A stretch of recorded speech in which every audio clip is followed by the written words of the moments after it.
Warning. Broken simulation. Broken simulation. With Sam Tripoli. Welcome to Johnny Woodard Presents Broken Simulation, starring Johnny Woodard. It's our special World War III Palooza episode. World War III. You've reverted to simulation, by the way. I just noticed that. What? You've devolved Into simulation? Yeah, you're saying simulation. What should it be? Simulation. It's almost like the last 2 years didn't happen. Yeah, basically. Simulation. Johnny, my brain is so shish kebabbed that I'm just on autopilot the whole time. But you were so proud of getting that right when you finally started getting Yeah, it right. I did. Now I've just reverted back to basically my original programming.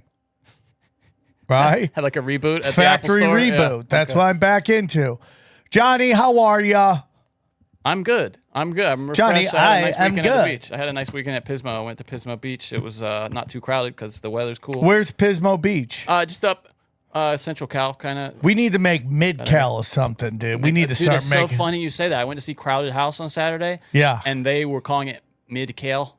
Mid-Cal. Mid-Cal, what's up? It was a troll because people in the audience were like, "It's Central Cal. It's Central." And then about halfway through, they were like, "Well, you know, it's Central Cal." Yeah, I imagine really caring about that. No, people were pissed. Of course, people were pissed. People Yeah. were pissed. People were very People were upset. pissed. You know what I'm pissed about? Please. I think they ruined the Joker. I've heard. I haven't seen it yet. It but looks I've heard. like it just. They're saying it's coming in worse than I forget what was the last awful. It's a musical, right? I mean, they're singing, I just. Why do you have to do this to us? Why? and it's Todd Phillips. He's a guy. Why with a, can't we just have nice things? Yeah. Why? I mean, Why? it's got Lady Gaga in it. What did you? Yeah, expect? right there. It's like, was Britney Spears not available?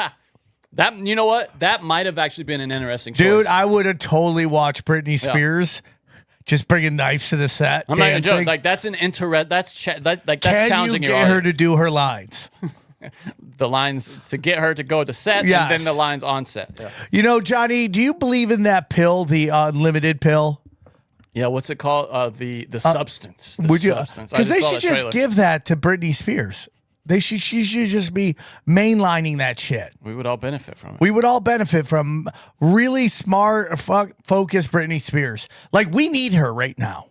Who is the heroes that we have as we hurl into World War III? A focused Britney Spears is the only one that can take away our sadness. It's so crazy to me, dude. Everything is fucking nuts. I like that Brody hat. Every time you wear that, you get good feedback. That's a nice hat. Thank you, dude. And then I wear my glasses, and people are like, some people in, some people out. Strong opinion. Some people in, some people out. Can't see his eyes. He's mysterious.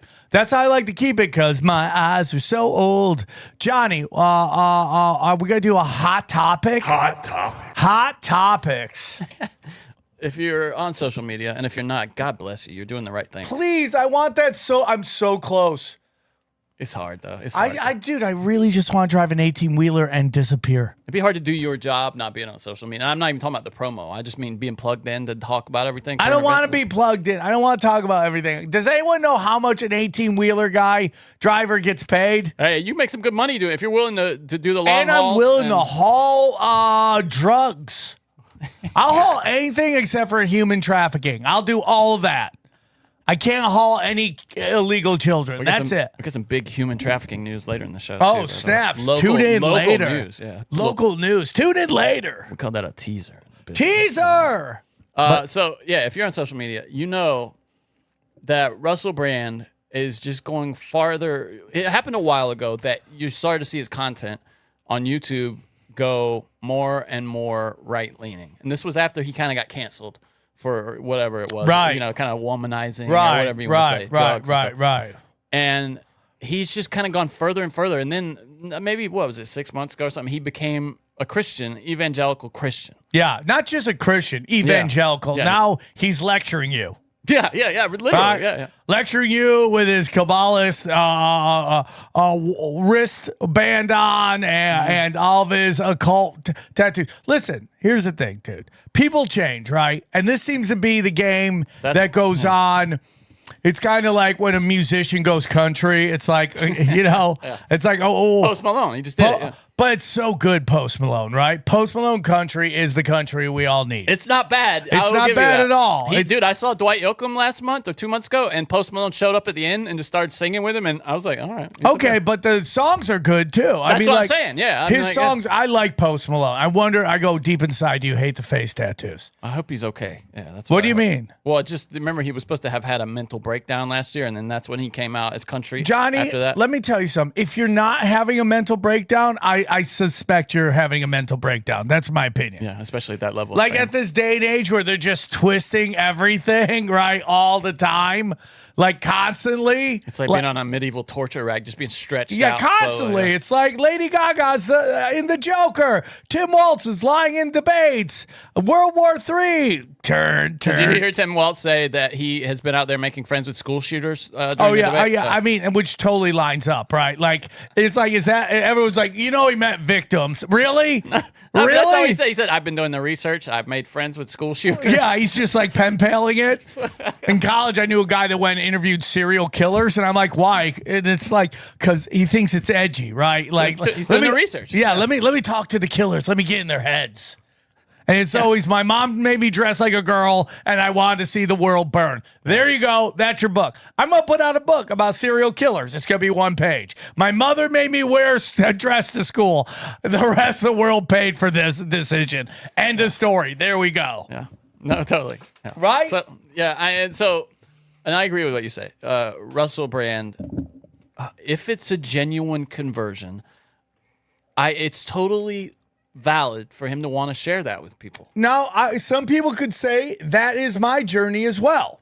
Absolutely, yeah, and right. I went through interviewing porn stars, having talks with porn stars who are afraid of clowns. Okay, missed that one, but okay. Doing shows where I listen to Johnny Cash read the Bible. Okay, this is a natural progression. Okay. Now I will say you're not proselytizing like I would say Russell Brand has been.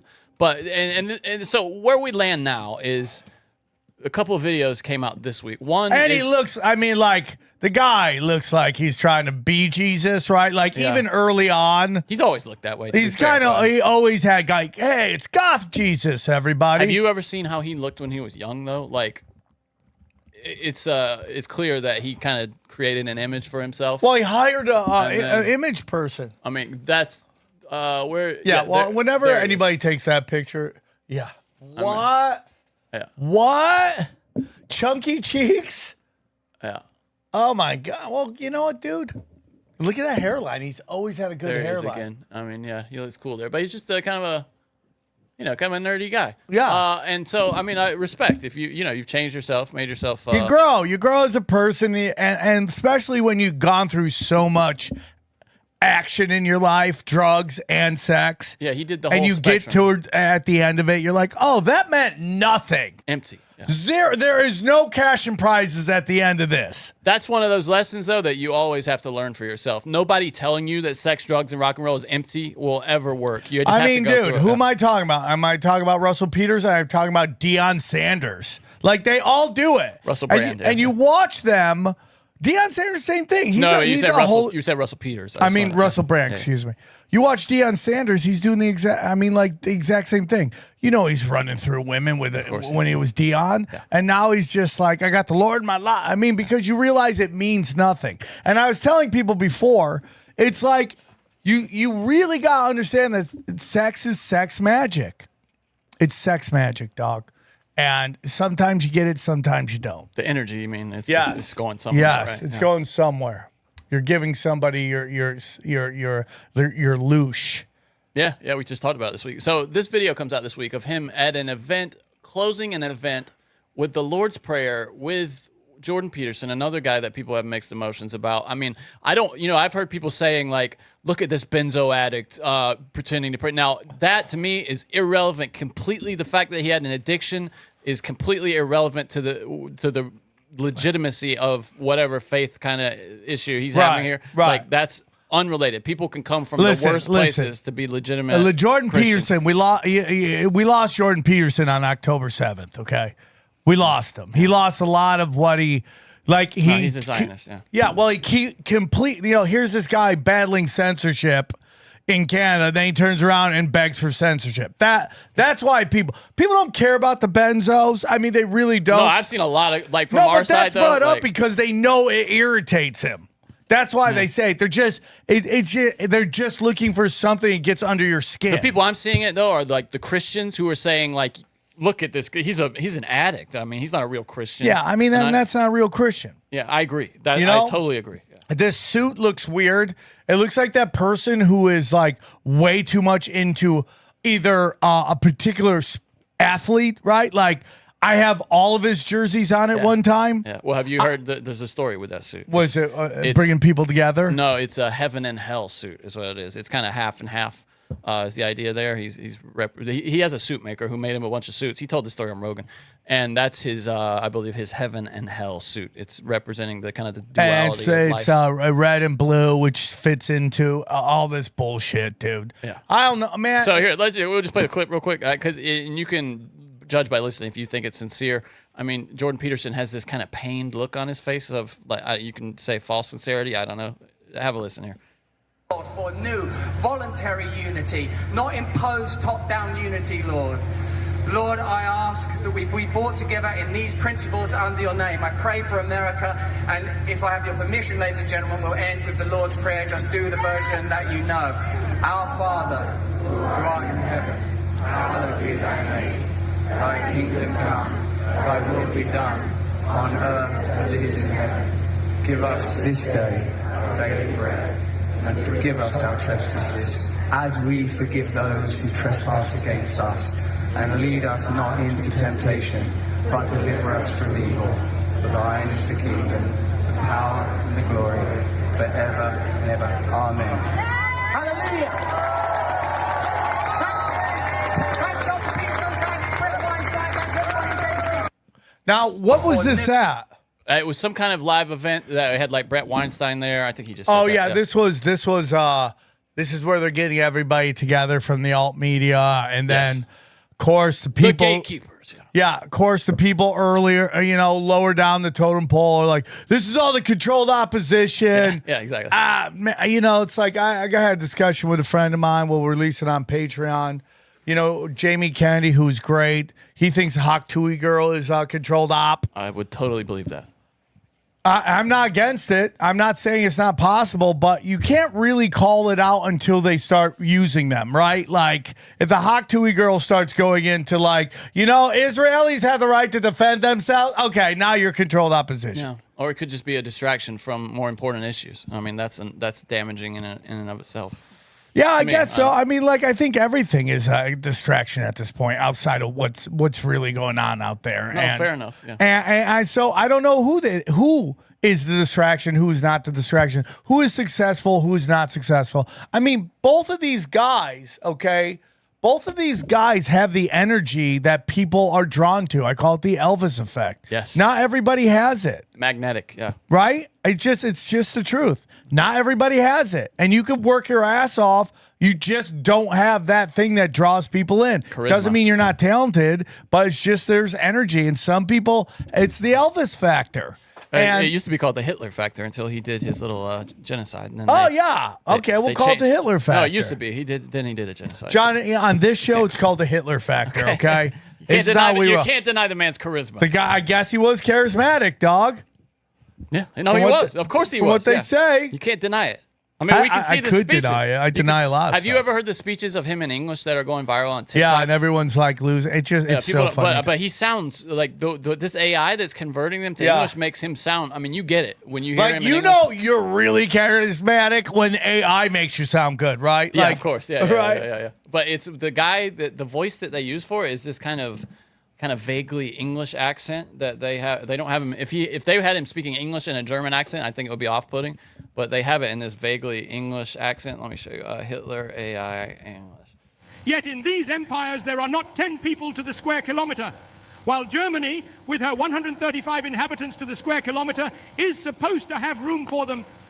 2. Oh my God, he's talking about immigration. He is. Oh my God. Germany. Yeah, he is. Yeah, Okay, we just got flagged on YouTube. No, I don't think so. I mean, we get flagged for everything.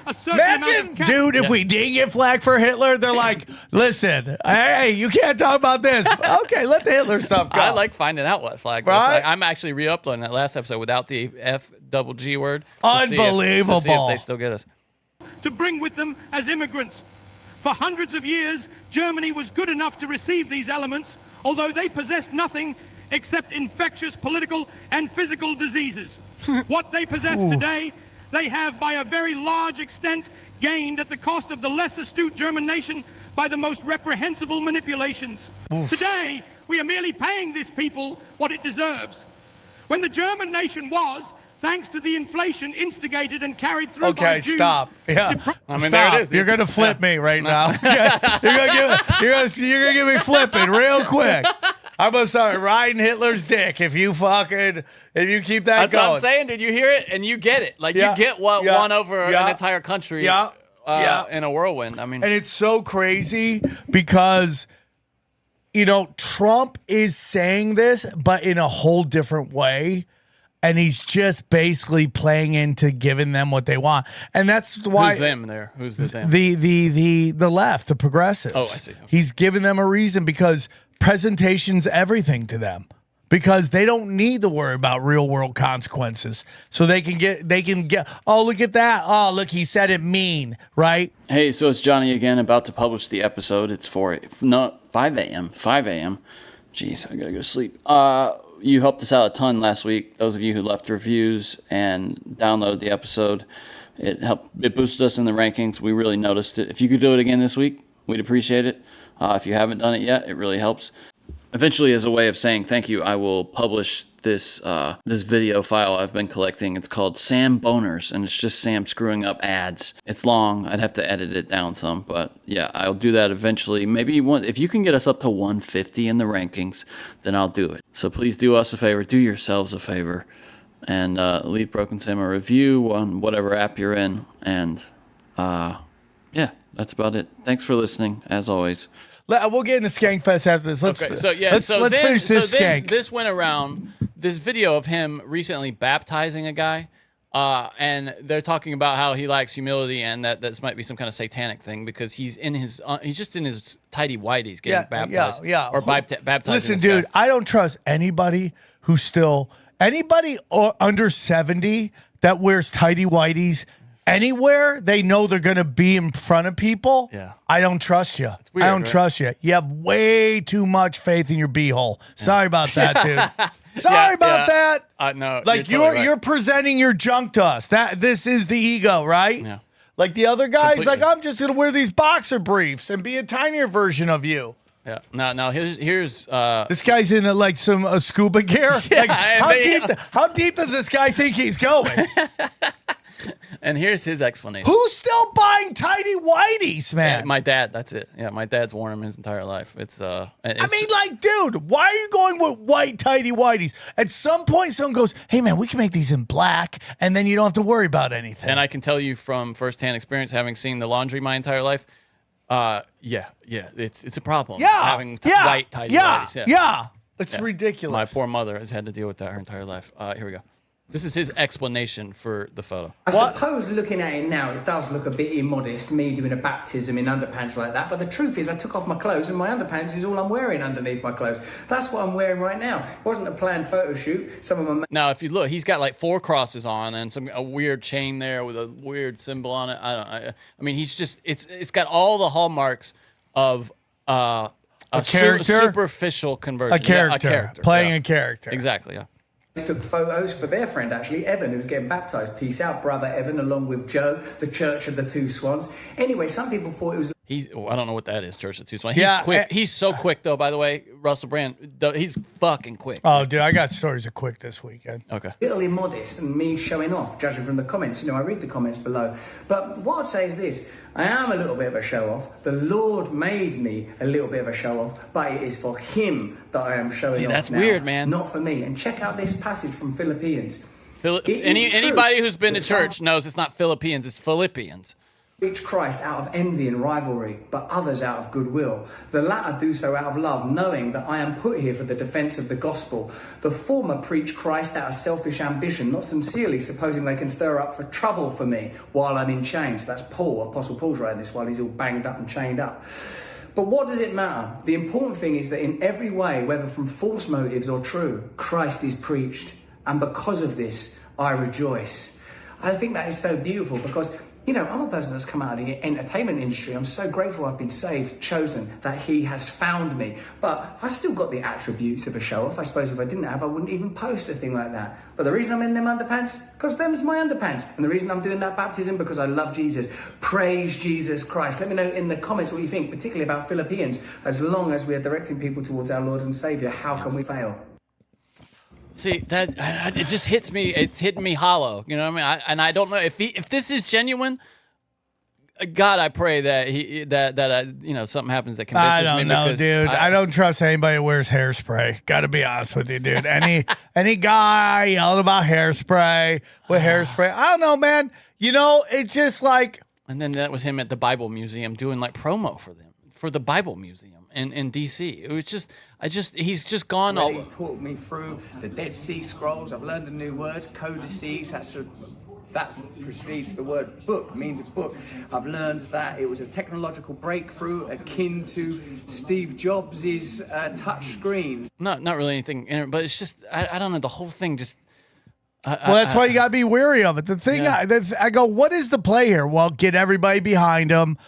You know, get him moving, have everybody like trusting him, and then comes out he hasn't learned anything, and now we're in a demoralization campaign, right? Like that seems to be the goal here, right? I mean, that's the most sense that I've heard made of it. Now, the proof, and this is not even true. I feel like the proof will be in what he's like 5 years from now. You know what I'm saying? Like 5 years from now, if he's still walking this walk, then that's a real thing. But it could be genuine, and then he backslide. You know, he has he goes back on drugs or something. It happens to people who have had real conversions too. So it's very difficult. It's just weird, and it gets like, I don't know, man. It just seems like when you get religious, your world's supposed to get smaller, and he's getting bigger, and the people that we see get into those bigger places seem to have alternative motives. Yeah.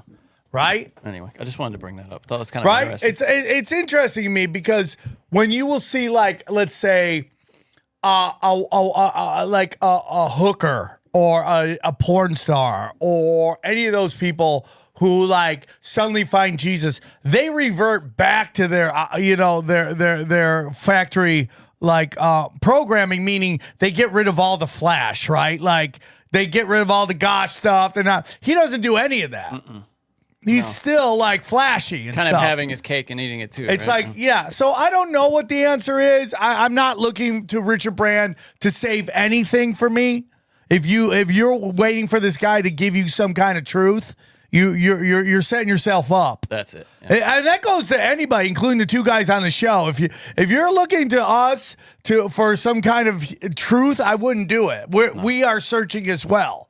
And for me, man, it's just like if I got to that place, Johnny, I'm being honest with you. People think I'm full of it. I don't want anything with fame. I have to maintain like a certain level on the internet because I'm taking care of my family. Because that's the only thing I can do. Like there's this whole discussion about my success, my failures, whatever. I'm only good at one thing: shit talking. Okay, that's all I'm good at. And that's all I do. You're being too modest. Well, no, I'm a shit talker. And anything outside of that is it's just not in my wheelhouse. So I do it. I enjoy podcasting with friends. I enjoy talking. I'm mentally crazy because my head just goes all the time. I can't turn it off. But to be honest with you, like, I feel like when you get into God, your world's supposed to get smaller, not bigger. That's just my opinion, because the bigger stuff starts coming with bigger buildings, bigger planes, more entourages and all that stuff. And I just feel like that's the opposite of what Jesus is. Now, he's on his own journey, and maybe he's helping people to convert. Yeah, and it's not for us to judge that. It's just he's putting himself out there, so I feel like we got to comment. Yeah, it's just a bizarre thing that we're just supposed to be like, yeah, Russell Brand's a holy roller now. He's got like TV preacher energy. You know what I mean? Yeah, I mean, like, I don't trust any of those guys. No, I mean, dude, I was up the coast this week, I told you, and BYU has a channel for some reason, and they have like 3 little sub channels, and they have. What do you mean has a channel on the internet? No, on TV, like their whole in whole this channel. area that you were in Central Cal. They have like a BYU channel, and they have their own reality TV shows, like Mormon reality TV shows, and it's all like, you know, Father God, you know, like it's like a normal reality show, but they just keep bringing up Father God every 10 minutes. And then if you go to like the 3rd digital channel on there, it's got like sub channels. They just have their own like TV preachers too, just like regular Christianity. Yeah, and it's these one guy that literally, remember what was his name, Paul Bearer, who in wrestling, who would like follow Undertaker. Paul Bearer, Mall Cop.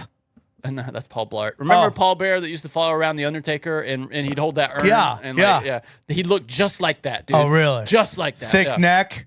Yeah, I chunky Jabba the Hutt neck. Didn't think this was going to come up, but it just takes one look at this guy to realize, like, wait, who are these rich guys wearing suits? It looks like they're in the Holy Land. And I was mesmerized by it. I watched it for a good 10 minutes. Nothing redeeming about it at all. But hold on, I'll see if I can send it up here, and you can just look at how weird and pasty this fucking guy is. And God, if I'm wrong, just forgive me. Why Johnny's looking up for that? Yeah, October 15th. So this thing is constantly changing. Wait, the date's changed again? The days, but how it's going to be released is getting more and more interesting. Rumble's very interesting in featuring it in its premium content on Rumble, which I'm excited about. Okay. But it's coming. October 15th, you'll be able to see it. SamTripoli.com and Rumble.com. I think eventually I'll put it on YouTube. We're all working that out. What's it called again? Quiet. The actual why is everybody getting quiet? Why is everybody getting quiet? Why is everybody getting quiet? I can't wait to see it. Yeah. It's such 15th. The 15th of October, basically an hour of power. So get ready. And you're thinking it'll be on Rumble in the beginning now? Be on Rumble, be part of their premium package. Right on. Okay. And it's a great way to support me, help me cover the cost of this thing. Are you happy with it? I love it. I was there for it. I know it's I great. love it. I'm excited, dude. You know, I want to get into Skankfest here. Sorry, here's this guy. It's not supposed to touch your life. God commands the judgment. Okay, stop. This is what happens when you don't allow gays around. Your hair looks like alfalfa right there. What's going on with your hair? Nobody can go, hey, cut. Let's fix his hair. Something's going. It looks like he's in a wind tunnel. Well, they're outside, I guess. Fix it. Yeah, it's terrible. Throw a hat on him. Do something. He's just so creepy looking, dude. Well, it's also, dude, I have to know how old this guy is. You're not supposed to be, bangable at 65. No, you're totally right? Yeah. How old is this guy? Why is there no sound? My whole thing is just, here's the only thing about anybody preaching any dogma to me. Do you look happy? Yes, completely. Right? Does your energy come up like, dude, I'm telling you something that makes me happy? No, I totally agree. Yeah, judge people by their results, right? Yeah. Look at this guy's hair. Nobody cares? Where are you? Why are you on somebody's porch? Judgment to pass over you. This only happened 2 times. And Steve, God's given you an incredible message about this. It's happened only 2 times. And of course, he's talking about in Revelation now, blood sacrifice. where God tells the black horse rider, don't touch. And the black horse rider. Blood, spirit. Oh, somebody in your house shout. Give him a Look at these guys. Then now weird, you know right? why Russell Brand is stepping into. Yeah. I mean, he's a Cadillac compared to this guy is a straight up like a Ferrari compared to these guys. Yeah. Anyway, I thought that was it was a whole. I watched it for a good 10 minutes. I just can't get into the yelling and the screaming. What do you mean? When like anger when people are angry About politics and stuff. No, about religion. Oh yeah, me too. I just don't understand that Because nobody. I'm very confused on religion right now. It's hard. Yeah, there's so much that I'm like, that doesn't make any sense to me. And then I realized that I'm trying to use my human brain in the understanding of an omnipresent creator.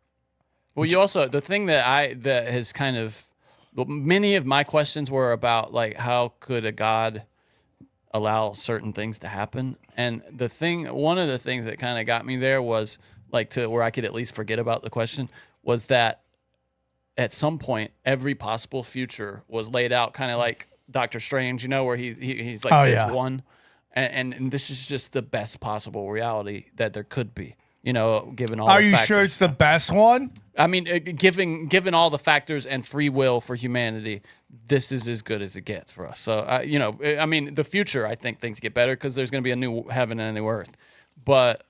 Yeah, anyway, it's getting too religious. But my buddy who's religious is like, there's no heaven. Nobody's in heaven right now, and there's no hell. Well, it depends on what you mean by that. Yeah, I mean. And then he's like, then the chosen, he goes, oh, King David should be in heaven, he said, but he's not. He's like, when they get called in, and then he said the rest of us sleep for 1,000 years, and then we get called up. Well, yeah, I mean, that Rob Bell book I gave you, it talks about this very thing a lot. But yeah, there's going to be a new earth. So I get to sleep for 1,000 years? Well, you won't. I mean, it won't be like anything to you. It'll just be like closing your eyes and opening them again. But oh man, come on, dog. What, you want a little rest? Is that what you're saying? Dude, Johnny, I went to Skankfest this whole weekend. Yeah, I want to talk about that. I just slept the whole weekend. Really? Yeah, I'm like, I'm officially old. Okay, I mean, it's so just funny. crazy, dude. How was it? UNLV played at home. Raiders played at home. My two favorite teams. Did I go? No. Oh, you didn't go to either. Either of them. And I should have. I was just so tired the whole day. But I was so tired. You ever been so tired you can't sleep? Well, that's me every night around 3 a.m. That's 4 days in a row. Yeah, I get that way every night at 4 a.m. I just stay. 4 days in a row, I couldn't sleep. One of the great privileges of being an adult, though, and like being financially at least okay, is being able to just not do certain things. Let yourself off the hook for something that maybe sounds good. But Yeah. you just like, I'm off the hook for this. I don't have to go. I don't want to go. Yeah. You know what I mean? That's the best part. Yeah. Nope, I'm going back to bed. Yeah. Oh, no. Am I going to hang out and do drugs for no reason? Yeah. Yeah. I mean, No reason outside of I'm just trying to connect with people. Yeah. Right? You're just doing drugs, you're doing coke, and then what? exactly. Yeah. I mean, And then what? Nothing. Men, when we leave the house, it's phone, wallet, keys, and how does our hair look? But if you're experiencing hair loss, you may not be that confident when you step outside your door. It's time to get that confidence back and restore your hair with Hims. Hims provides access to a range of hair loss treatments that work all from the comfort of your couch.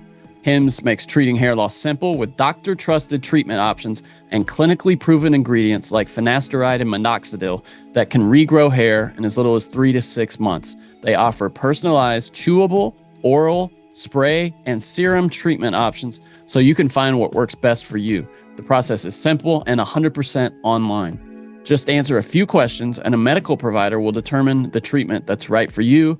If prescribed, your treatment is sent directly to your door. Hims has hundreds of thousands of trusted subscribers, so if you feel like you're losing a part of yourself with your hair loss, get Hims and get your confidence back. Start your free online visit today at hims.com/brokensim.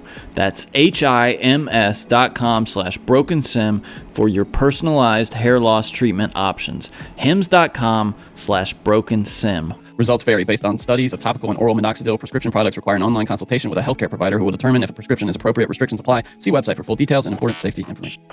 So I'm heading there. I get there. I'm staying at the Circa. Oh, I heard that's pretty. You stayed there before too, right? Yeah, it's a Circa. Guess what? There's no phones in the Circa. What do you mean There's no no phones. phones? No. In Johnny. the rooms? So I go and I check out. I'm fast forward just for the story, and I'll get into everything. Okay. I go. Just so you know, my room did have a phone. Just so you know, you might want to put one in there. And then the guy at the front desk who was having problems at the hotel, a guy staying there who looked like Yosemite Sam. Okay. Right. Yeah. Like short, long beard. He's like, they don't have phones. They only have Amazon Alexa. They only have Alexa. I go, what? They go, yeah. You have to use Alexa now. I go, I have to use Alexa to call. Yep. That's crazy. Well, I go, huh? Do you guys think maybe that should be part of your presentation? Yeah. At the beginning, hey, just so you know, we don't have phones. Just use Alexa. Go, hey, Alexa, could you call? Which means they want you to pair your phone to their Alexa, which means they're just minding your shit. Absolutely, yeah. And listening to you jerk off. Listening to me jerk off, which was a losing battle this weekend. Okay? For them or you? For me. Okay, what does that mean? That just means I jerked off a lot. It took a long time, right? It was just. Now, when you say a lot, do you mean multiple times or you just had a long, like, edging? Multiple times. Okay, all right. Bored. Because my problem is the thing just making it go forever. Like, oh, you're jerking off for a long time? Yeah, just because I would get You're doing deep distracted, stuff? do other stuff. Really? Yeah. So you can't focus on a video? That's right, yeah. So you start focusing on a video, you're shit, I forgot to turn the lights off in the kitchen. If I'm going to be completely honest, it's that... Johnny, this is a podcast of honesty. Yeah. I want to end on the perfect moment, like of a video, and I just... So you're trying to pair up your orgasm with the orgasm on the thing? I just feel like I haven't found the best video yet. You know what I mean? And so I skip. So Johnny, so let me ask you something. So when you get close, you're like, oh, this is the right video. You go on, and now you reset. You know that's not, but it's not as conscious as that. But yeah, but Johnny, you know you that's causing you to go longer. Yeah, I know. You're training your dick not to come. Well, it's good when I'm with the ladies. You know, I don't think the ladies like it as long as we think they want it. No, you're right. You're totally I think right. they like it done with a little quicker. No, you're right. And heavy pounding for a long time. No, you're right. It's like, okay. That's something from pornography. Yeah. Well, it's also that like it's just this game we play where like there's these paradigms of how we think, and one of it is, oh, guys come too quickly. Yes. Right? Well, now, and some do. There's ones that like. Oh, yeah, just like, oh, I'm done. Yeah, okay, yes, I get that. There's a big buildup, and then there's 20 seconds. Right. But get in the comments. What's too long? Ladies only. But I guarantee you also, as you age, the time gets longer. It gets shorter. Like how long you want to go. As a woman, you mean? Oh, dude, I think if you're like anywhere from 22 to like 28, or I'd say 20, if you're a woman 22 to about 26 years old, you want to go all night long because you're not doing a lot of the work. So the other guy's going. So you're like, let's go, keep going. Yeah. And you're like, I need... I like how you just said the other guy is going, so that was funny. What? You just had a little Freudian slip there, Sam. You said, the other guy is doing all the work, so... That's well, and what am I doing? Sitting in the corner? You're the guy. Yeah, that's what I'm wondering. Sitting in the corner crying? Why? Hurry up. It's just ridiculous, dude. So anyways, they don't even... jerking off, yeah. They don't even tell you that... That's crazy. I've never heard of a hotel not... That's the first hotel that's not got a phone. They have made everything way more complicated, and it's just somebody justifying their job. That's it. Like, to go to your hotel... You have to put your key on to get let in. Then you have to press a button. It tells you what elevator to go to, and then it takes you right. There's no elevators in the elevator. There's no elevator buttons in the elevator anymore. It's just wait. Where do you tell it that you want what floor? So they have these like weird gates you got to go through. You got to put. Yeah, I get what you're saying. So they don't have to have a person standing there. Like, right. So you got to put there. It opens up. Okay. You go through. Then there's like a little touch screen presentation inside the elevator. No, outside the elevator. Okay. And you got to press your floor, and then it tells you what elevator to go to, and then it brings you right up. Yeah, it's just like I get it. Is it necessary? Wait, yeah. Did we need to reinvent the elevator? No, it's like when you go to your favorite website and then suddenly it has a whole new design, and you're like, why did we do that? Oh, because someone's job there is to innovate, and they have to make shit up. Yeah. Well, you know, the great thing is that somebody thought that was going to be a selling point for that hotel. What's it called? Circa? You know, it's like, dude, have you heard about Circa? They got those elevators. Oh, they got those elevators, dog. With the buttons on the outside. Everything is analytical. The buttons are on the outside. It's so it's so stupid. So you go up there. There's like no, you can't. So you're just looking for a phone to call, and you can't find it. They don't even say, "Hey, I had to call down to the front desk on my regular phone to ask them a question." Which I guess if you're thinking, like, okay, hey, nobody uses the phones in the rooms anymore. Everybody already has a phone. Why are we doing this? Then I get what they were thinking. Yeah, but they should tell you that. Tell me? Yeah, exactly. Hey, by the way, AI's taking over this hotel. That's what it's like, right? Yeah, Right, it's totally right. that. Yeah. So the new thing in Vegas is, everybody talks about Vegas is better when the mob ran it. They're nickeling and diming you to death. They're just It's nickeling and unbelievable. diming you to death. So my buddy calls me up, okay? My buddy calls me up. He owns Toe Hop, okay? He calls me up. Toe hop? Toe Hold, okay? Toe hold? Yeah, Toe Hold. Hold on, let me. Yeah, no.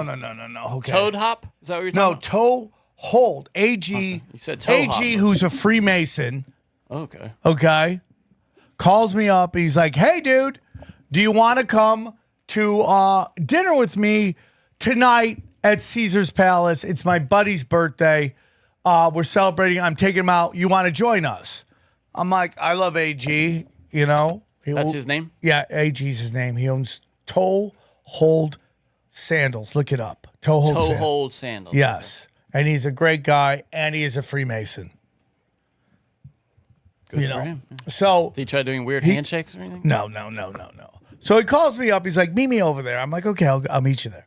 So I go there, and dude, it is Vegas is insane. It's not. Gotta get him sponsored podcast. Yeah, I would love that. Nice website. Yeah, it's so nice, dude. He's Got making Joe Rogan quotes on there. Yeah, it's so nice. They are the best flip flops I've ever had. Joe Rogan. Yeah, It's a direct Johnny. quote. Hey, Johnny, could you not say with attitude? What do you mean? I'm Can you just saying. sell it like Russell Brand would, real quick. That's a little better way to sell it. Wait, well, how would he sell it? He'd be like enthusiastic. that was enthusiasm. No, you were very like negative energy. They're the best flip flops I've ever had. No, you gotta be like, oh, okay. Listen, they're the best flip flops I've ever had. Oh my god, it's like Jesus wore them. That's how great it is. You see how excited No, but I I was? was reading what he said. I know, Johnny, but you gotta sell it. Oh, I gotta make shit up. I got you. Okay. Yeah, be excited. Okay, let me try it again. Okay. These are the best flip flops I've ever had. It's amazing. Yes. Okay. There you Was go. that better? Okay. Yes, Johnny. Okay. Johnny, you had that like late night info commercial enthusiasm that gets people to buy useless shit they don't need. That's what we need. Okay. But anyways, Oh, that's AG good. started He's a this lady. out of nowhere. He started his own, and they're making millions of dollars selling sandals.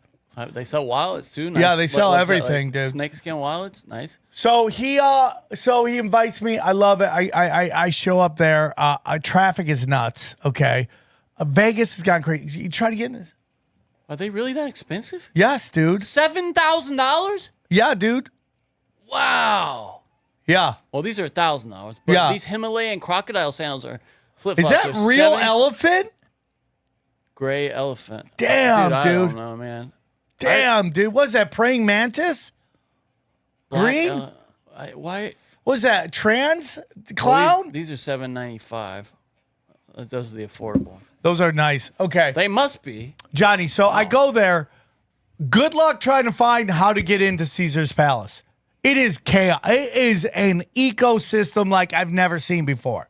Yeah, I was there over the summer to see Garth Brooks. Yeah, It's wild. crazy, right? Yeah, it's crazy. Yeah. It's like, by the way, the thing that Tom and Christina started about Garth Brooks being a serial, that's starting to get traction.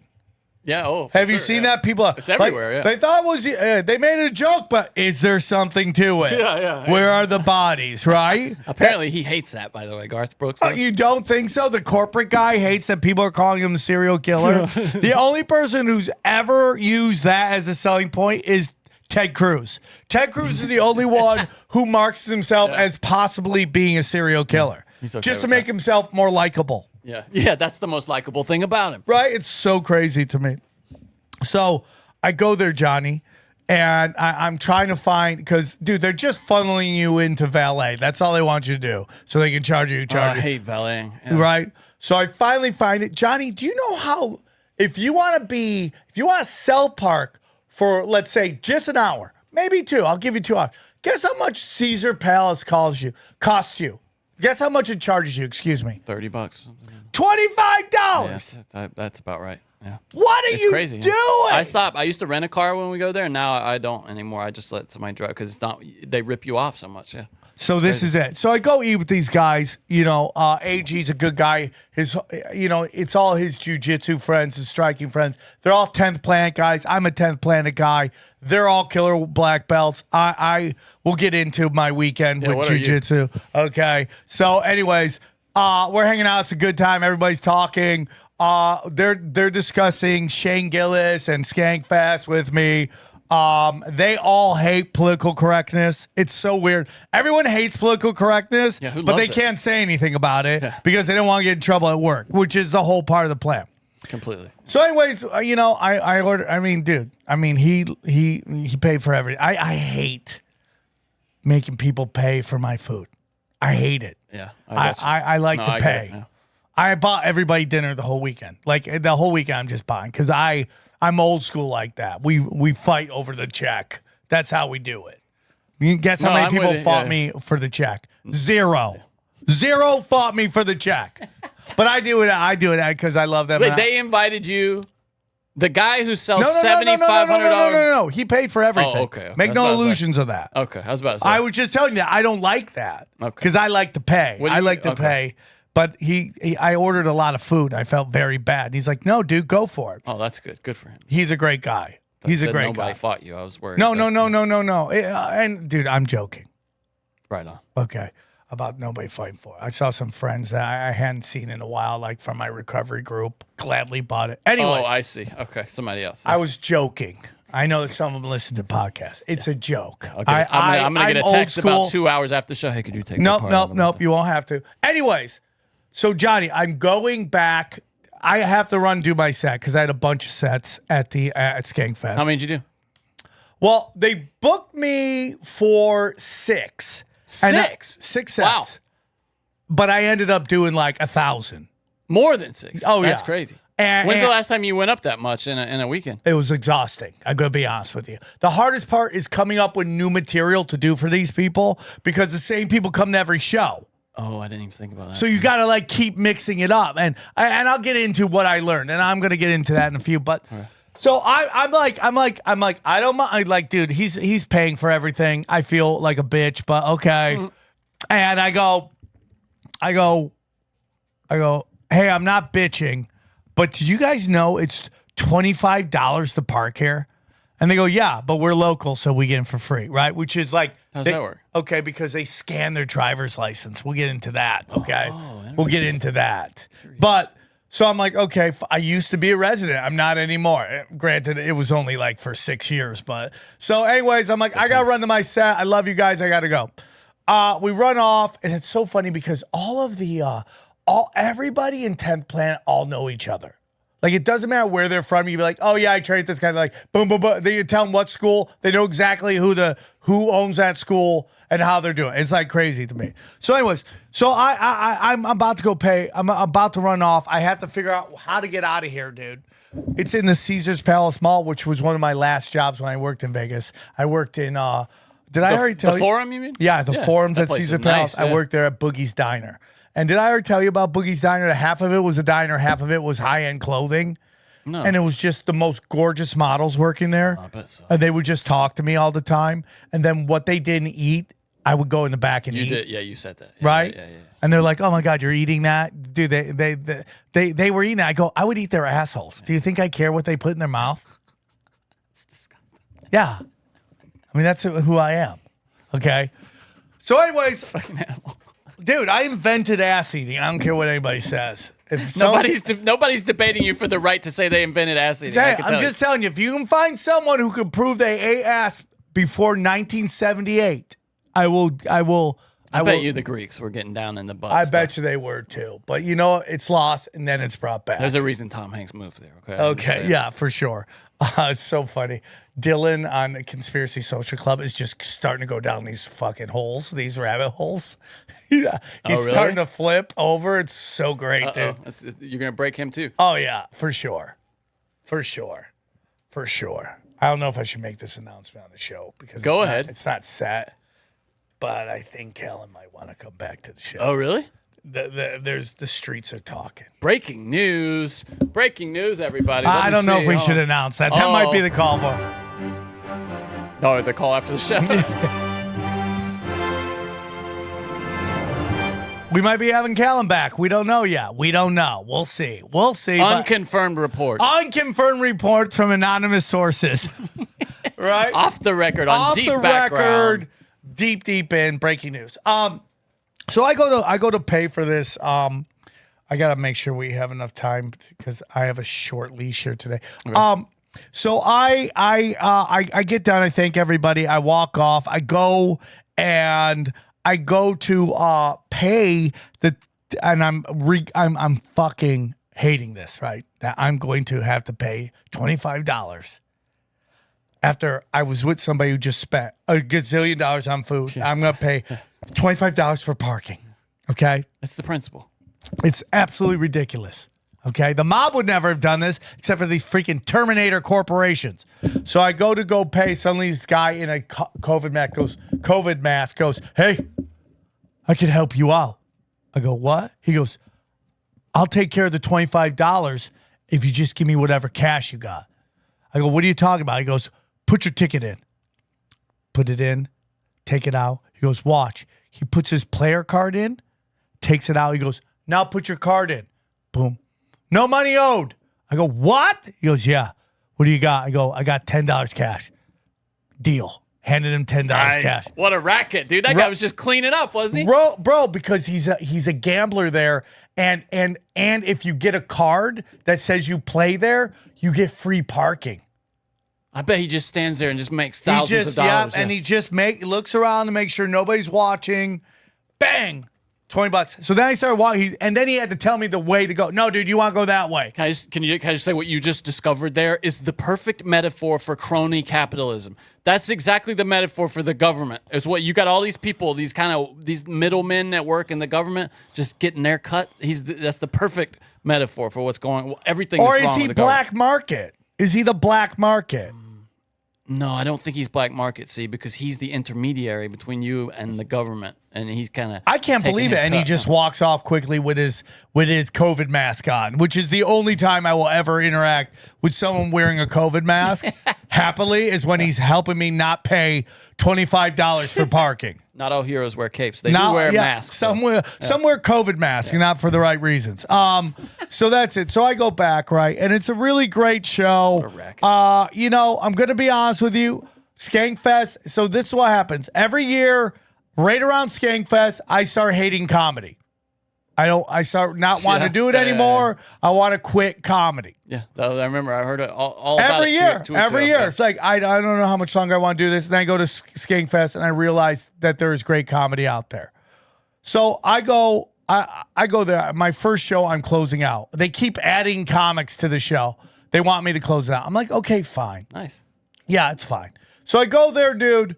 I go up in the first show. I'm trying to put together a set because the big show I want to do is the Depraved. I want to rock Depraved because that's all the big guys there in the show, like the Mark Normans and the Aries and all. So I want to represent. By the way, what the fuck is going on with Ari's face? Okay, we'll get into that. So anyways, I go up there in the first show. So I start going through some of my old jokes I did last year there, which I feel bad for, but I don't know why, because none of them are going to remember them. So I go up there, and my whole goal is to be the first one at Skankfest to say the N-word, okay? So right before I go up, someone goes, "By the way, Luis Gomez already said it, so it's done." I'm like, damn it, dude. So I go up there, and I tell everybody I want to be the first one to say the M-word. I say it, but Luis Gomez, and they laugh. So then I start doing the jokes, and if I don't get the laugh that I got, I just started yelling the N-word, and I got bigger laughs, okay? And then I got off stage, and everyone's like, "That was the greatest set I've ever seen in my life." I'm like, okay. And this is why Skankfest is amazing. Because you can just do old school real comedy. God, if Michael Richards had just waited like 10 years. If he just waited for Skankfest, he would still be doing Seinfeld. So I do that, and it was great. It was just a lot of fun. And the thing I knows about comedy is I'm now been in it long enough that I see the young comics coming up and doing all the young material I used to do. Because it's new to them. Mm-hmm. The jerking off and the eating the ass, what is eating, all that stuff. It's like, okay, I get it now. There's a cycle, and there's a new cycle. And you can't get mad at them because it's new to them. they're doing comedy. It's new to them, even though you've heard it 1,000 times. It's new to them. And that's why I'm in a weird place, because I'm going up with super young people trying to do different comedy than what they're doing, which everyone's wanting, which is just pop comedy. I'm trying to do deeper shit, and it just doesn't work in LA. It worked in there. So anyways, so I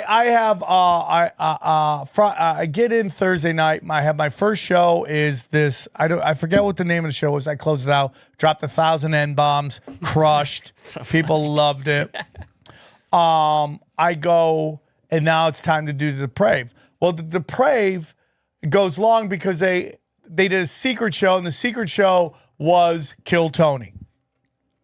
So they did Kill Tony. What was secret about it? I saw it on the schedule. I don't understand why they call it a secret Well, show. they said it was a secret show, and it turned out to be Kill Tony. And what they did is they took everybody's phones and put them in these yeah. right. That's what Garth Brooks does too, by the way. So now the show's running long because you know why? Because you said the N-word so many times? No, because Ari Shaffir took a shit on stage. No, he didn't. Ari Shaffir took a shit on. See Are if you you can serious? see if someone posted it to the internet at all, because Because they took the phones for that? Is that what you're saying? they took the phones and then someone got their phone in and recorded it, and I think Jim Norton was in the back. And it's I saw a video of it. It's so weird, dude. It's like, just think if Ari was a Terminator from the Terminator movies who'd just come through the portal, and he kind of lands, and it's like bum bum bum bum bum bum bum bum bum bum, and Ari's naked on stage on like a cardboard box, dropping a deuce on stage. Dude, I can't find it. I mean, So what's happening right now with our good friend Ari, who we absolutely love? He's one of our favorite people on the planet. He does have a big heart. Ari has a big heart. yeah, and I was always afraid of him, but he was never anything but nice to me. He has a big heart. But Ari is becoming our G.G. Allen. Oh, okay, like a punk rock kind of. Yeah. He's getting there where it's like, how much crazy shit can I do on stage? That's where it's going right now. Literal shit in this case. So he takes a poop. So supposedly, like, he shoved a joke or something up his ass. So he wanted to get his joke. How do you shove a joke? Up there? And shoved it up his Like ass. What do you mean a joke? A joke list. Oh, a wrote joke on a piece list. of paper, wrote it, and shoved it up his ass, and went to go get it, and he poops it out. That's disgusting. Then he started taking the poop paper and throwing it at the crowd. Oh my god! So the room. I mean, I can't say we haven't seen him do worse than that, though. Well, honestly. we bleach his beehole. Well, yeah, but I mean, we've seen him come in and take the blood tampon out of his butthole and throw it at people. in So the studio. everyone's talking about Ari needs to bidet it. He needs to stop wiping his butt. Of course he does. He Yeah. needs the bidet. And he just won't do it. So Ari, crap. So the show goes long. They got cleaned up. The room has a weird vibe after that. I bet so. Yeah. How do you, I mean, even though it was a different show, how do you follow shitting on stage? Ultimate, like you can't follow Ari shitting on stage. It's impossible. It's the ultimate closer. And then I was going, Ari, what if that becomes your Burt Kreischer's The Machine, where people are now demanding you do it all the time? That's a problem. Now you have to shit on stage constantly? You're like Kobayashi, you eating those hot dogs. You know what I mean? It's a physical feat you have to prep for every night. I mean, every night you're dropping deuces live on stage. Oh. So Red Band's like, hey, dude, we need to do an intervention. I go, what? He goes, dude, what's going on with Ari? So my joke was that because he had that facial hair, one side, I call him two-face, one cup, right? if you don't know, he's shaved half of his face is like a full beard on the other half. Yeah. So he just like, How's Red Band? Red Band's great. Good. I mean, guy. they're making hand over fist. Good for them. They are just absolutely crushing it. He deserves that. And you know, I'm gonna be honest with you. I felt it was so good to hear the people who used to be at the Comedy Store and how they talk about me, because I'm a crazy person and I'm descending into Yes. Hollywood is depressing me and killing and numbing me. And you're Dangerfield. You think you get no respect, but But they were just showing me. Everyone was showing me nothing but love. Yeah. It was so good. I needed it because I feel no love here. None. I feel excommunicated. Does it make you want to move again? Oh, Johnny, I get me out of here. Yeah. I mean, let's go to Austin or I quit comedy. Dude, I'm not joking. I will go in with you on a place if you want. Johnny, I'm do you so think down. you could live with me for a short time? Because I won't even be there all the time. Yeah, I mean, of course. I think we could find a schedule where we go there a week, 2 weeks, a month, pound out some pods, just set up a studio and a space or something like that. I am down for whatever, dude. Because go there on the weekends. There's something about physically getting in a different place that makes it seem like time passes slower. Yeah. You get, you experience, it makes you happier just to be kind of feeling like you're progressing. You know what I mean? Well, it's like I said, important. dude. My style of comedy, I need a lot of reps to work out the bits, and it seems like only Austin is like that right now, right? Mm-hmm. So it's like either Austin or just wrap it up and focus on podcasting. I just like to get that vibe of a place that's actually truly open-minded about what. Dude, everybody's saying it's crazy out there. They're like, it's like Wild West. Good. Let's go, bro. Let's start comedy. looking for condos or something. I'll Zillow it and see what we can find. So, anyways, I'm doing shows. I get invited to do multiple shows, which was great. And they're all in that complex again this year? Yeah. And like, I love Skankfest. I would go there anytime. I still miss New York. I feel New York was more podcast heavy to me. Yeah, well, I looked at the schedule. It's all stand up. But it was like, they were like, which makes it so much harder. Yeah. Which makes it so much harder because you got to have. So let's say you do 8 sets. You're doing 10 minutes each. That's 80 minutes if you're going to do a new set each time. And you're not really though. I mean, you don't want trying. to. But what I'm saying is like ideally you would like to use some of your best stuff every time. Yeah, you know so you can impress people because they're there to see you. You're kind of stretching your act. Right? I have fans there. You know, Tino Sanchez was like, you have the best fame. I've heard this by a bunch of people. The best fame? Is that yeah, he goes, you're famous with a small group of people, and you could still walk around and do whatever you want. I go, exactly. But they're also cool people. They're all cool people. Yeah, I'm blessed. My fans are great. So they made these really cool AI drawings of everybody there. Oh, yeah? Yeah, the best one was Zach Amico's. He had a really cool picture of him because he's so fast and funny. Dude, that's what I've learned, dude. There's some fucking gunslingers out there, dude. You know, and I'll get into that. But Zach Amigos was favorite. But they had 2 of mine, and you know me, I love to grab anytime they make great art of me, so I love to grab it. There was 2 of me. It was the same art, but it was 2. They had 2 posters. Who was doing it? Skankfest, like the festival. Okay. The festival. Yeah. What they do is they make the halls all the comics that are performing. You know, it's like printed out though, a physical. Like, yeah. Next week I'll bring like the book. They did like a yearbook. Oh, that's cool. And dude. they had this weird thing in it, Yeah. where it's like they did power rankings. Oh, that's weird. Yeah. And I was ranked high on everything but one. I want to be like, what is that? I don't know what that means. That's kind of weird though, right? It is kind of weird because there's people that had like no rankings. I'm like, why are you doing that to people? That's not cool, but that's Legion Skanks. They're great. So anyways, I'm doing some shows. I'm going in and there's an eclectic group of people.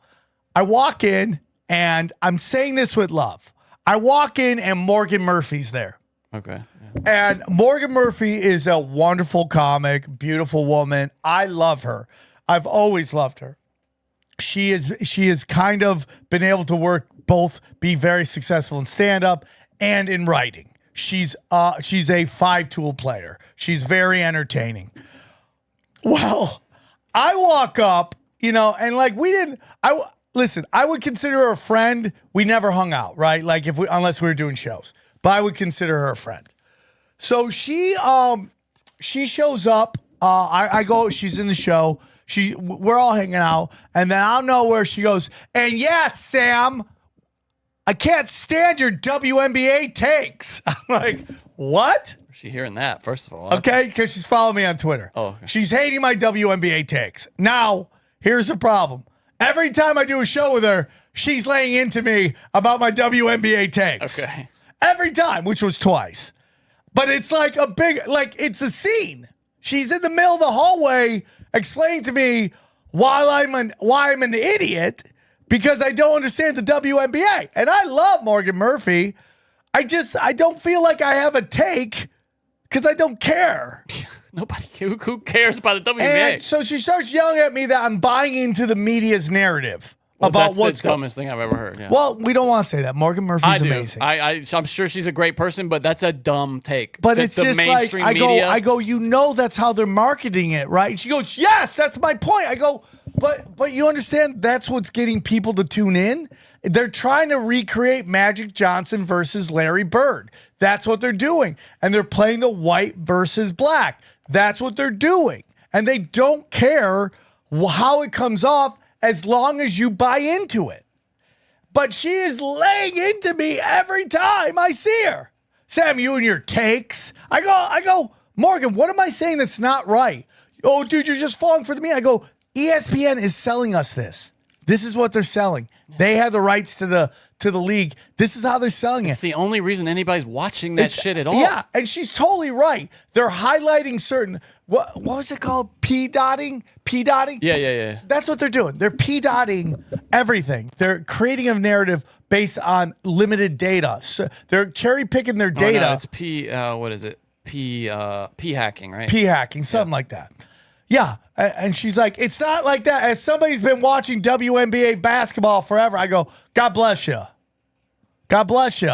I'm just telling you what I'm seeing. They're using this as a war. And I've said this, they're using this as a marketing tool to get people to watch it. And I go, I get it. I get it.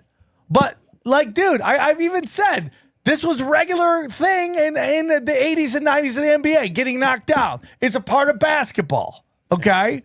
But it's like you can't say I'm making shit up when they leave, and like here we get into WNBA talk, which I'm sure everyone's gonna tune out. Yeah. The people who could maybe tolerate The point regular is, sports I'm talk. not off in what I'm saying.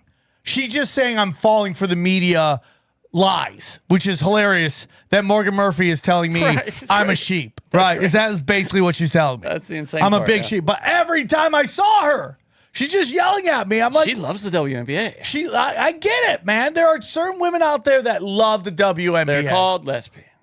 She's not lesbian. No, I know, but She's dated. most She's of them dated are. some really great comics. Most of them are. You know, yeah, they are, and it's just crazy. And like, did you see the whole thing where? And like, Morgan, look at it. They literally made up fake like hate speech to promote the W. As soon as Caitlin Clark got kicked out, they had to create a narrative which was, there's hate speech at these things, at these games. I go, so what you're saying is white lesbians are yelling racial shit at black lesbians? Crazy.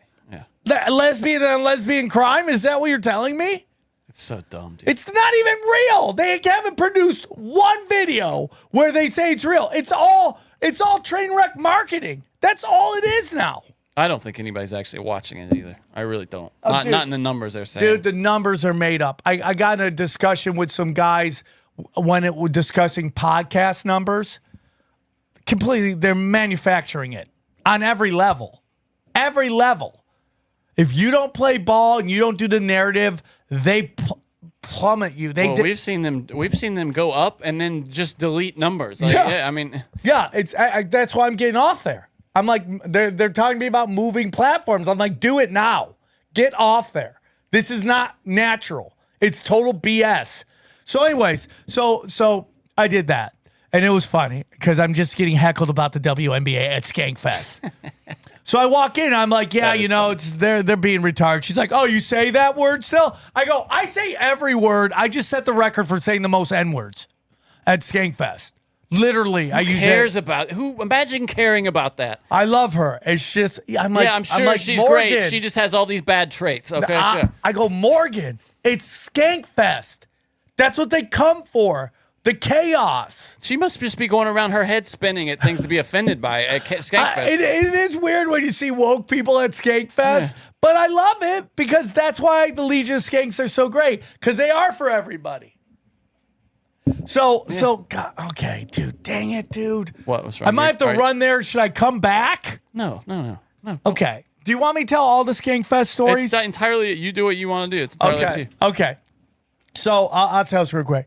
So then one of my favorite things to do is that for some reason, Dave Smith asks me every year to be a part of the problem. Now, he asked me much That's later his than podcast, right? Yeah, Okay. It's a great podcast. I love Dave Smith. He's so fast. He's one of those guys that are the fastest guys out there. Still waiting for him to come back on TFH. He'll come back on. Okay. He's great, right? He's great. So he asked me, and I was like, hey, Dave, you going to do the show this year? Because he didn't ask me. Usually I get asked much earlier. Finally, I get, hey, dude, you want to do TFH? Hell yeah, I do. You want to do Part of the Problem? Hell yeah. So it's him, Robbie Bernstein, and me. We've been like the staple of it for the last 3 years. And then they rotate in other people. And this year, they had Nick DiPaolo and they had TJ Miller. Oh, really? Wow. And bro, I'm going to tell you, bro, those two guys are so fast and funny. Yes. And I'm going to be honest with you, dude. Like, I'm going to be honest with you.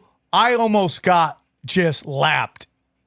I was panicking about 5 minutes in, thinking, oh, dude, I'm in trouble. They're also loud, too. Like, and those guys are loud and quick. You never get a word. Well, first of all, do you know that Nick DiPaolo was one of the first ever paying gigs I ever did in a comedy club? Really? He was the headliner. That's cool. And I was the feature. I think a lot of him. I've always liked him. Well, he's one of those guys that are just like, he's just slits throats on stage, nicest guy off stage. He's an iconoclast. Get your rage out on the stage, comes off stage. Old school, talking shit. That's what we love. So funny. I loved him on Tough Crowd back in the day. Yeah, he was great, dude. He's great. He's telling great stories. Anyways, so I go, hey, Nick, you are the one, I opened for you at the Riviera. It was one of my first ever paying comedy club gigs. And you were the nice guy. I go, it's a dirty comedy show. He goes, I remember that. I go, yeah, dude, you were so nice to me. And I was just screaming at the crowd, you were the best. So anyways, I show up to the thing and I found this funny ass shirt. Okay. So Vegas is just running scams on everybody, right? Of course. So I walk by this shirt shop and they have these funny ass shirts. And one of them says, sounds gay, I'm in. And I was like, that was the funniest shirt I've ever seen. That's great. Okay, that's great. Yeah. Sounds gay, I'm in. That's great. So I'm like, I think I'm going to buy that and wear that. I'm part of the problem. So I go, how much is that shirt? Sounds gay, I'm in. They go $25. I go, bang, let's go. That's a good deal. So I go, I'm going to come by tomorrow. So I come by, the girls I talked to weren't there. It's another girl. What at the stop? At the shop. Why didn't you just buy it then? I don't know, dude. Okay. I have to learn every lesson the hard way. Okay. So I'm with my friends and we go inside. I love that you spent a night ruminating about, should I buy the Sounds Gay I'm In t-shirt? Yeah, sounds gay, I'm in. No, it's not sounds gay, I'm in. It's sounds gay. No, I mean, I love that you spent the night debating. I don't know why I didn't buy it right there because I think I was running to a gig. I think I was running to a gig. Fair enough. All right. So the next night I'm going to do the show. I go to buy it. She prints it for me right there. She's like $45. I go, not happening. Bye. She goes, hold on. I go, I got promised $25 last night. She's like, I was working here last. I go, no, you weren't. You weren't one of the girls working here. It was $25. She goes, $30. I go, fine, $30. That's what, dude? That's so funny. Yeah, this used to be Melrose back in the day. They would rise the price up and then tell you they're giving you a discount. Well, what happened was you must have gotten the kind of swarthy Armenian price the night before, white girls. and then you got the white price. No, I'm talking about you got the white. You're the white guy the next day. No, it was a white girl the night before. I'm talking about how they judge and you. then a fucking Filipino the next day. I go, oh, okay, of course you're a Filipino. Yeah, that's what I'm saying. Though. The people who think Joe Coy's funny are just running me. That totally makes sense. See, the Filipino girl saw you as a white man, but the white girl saw you as a swarthy Armenian. Oh, respect, Johnny. Yeah. By the way, I almost bought a second shirt. It said, stop bullying me, you're going to make me come. I almost bought that shirt. Oh, I would love to.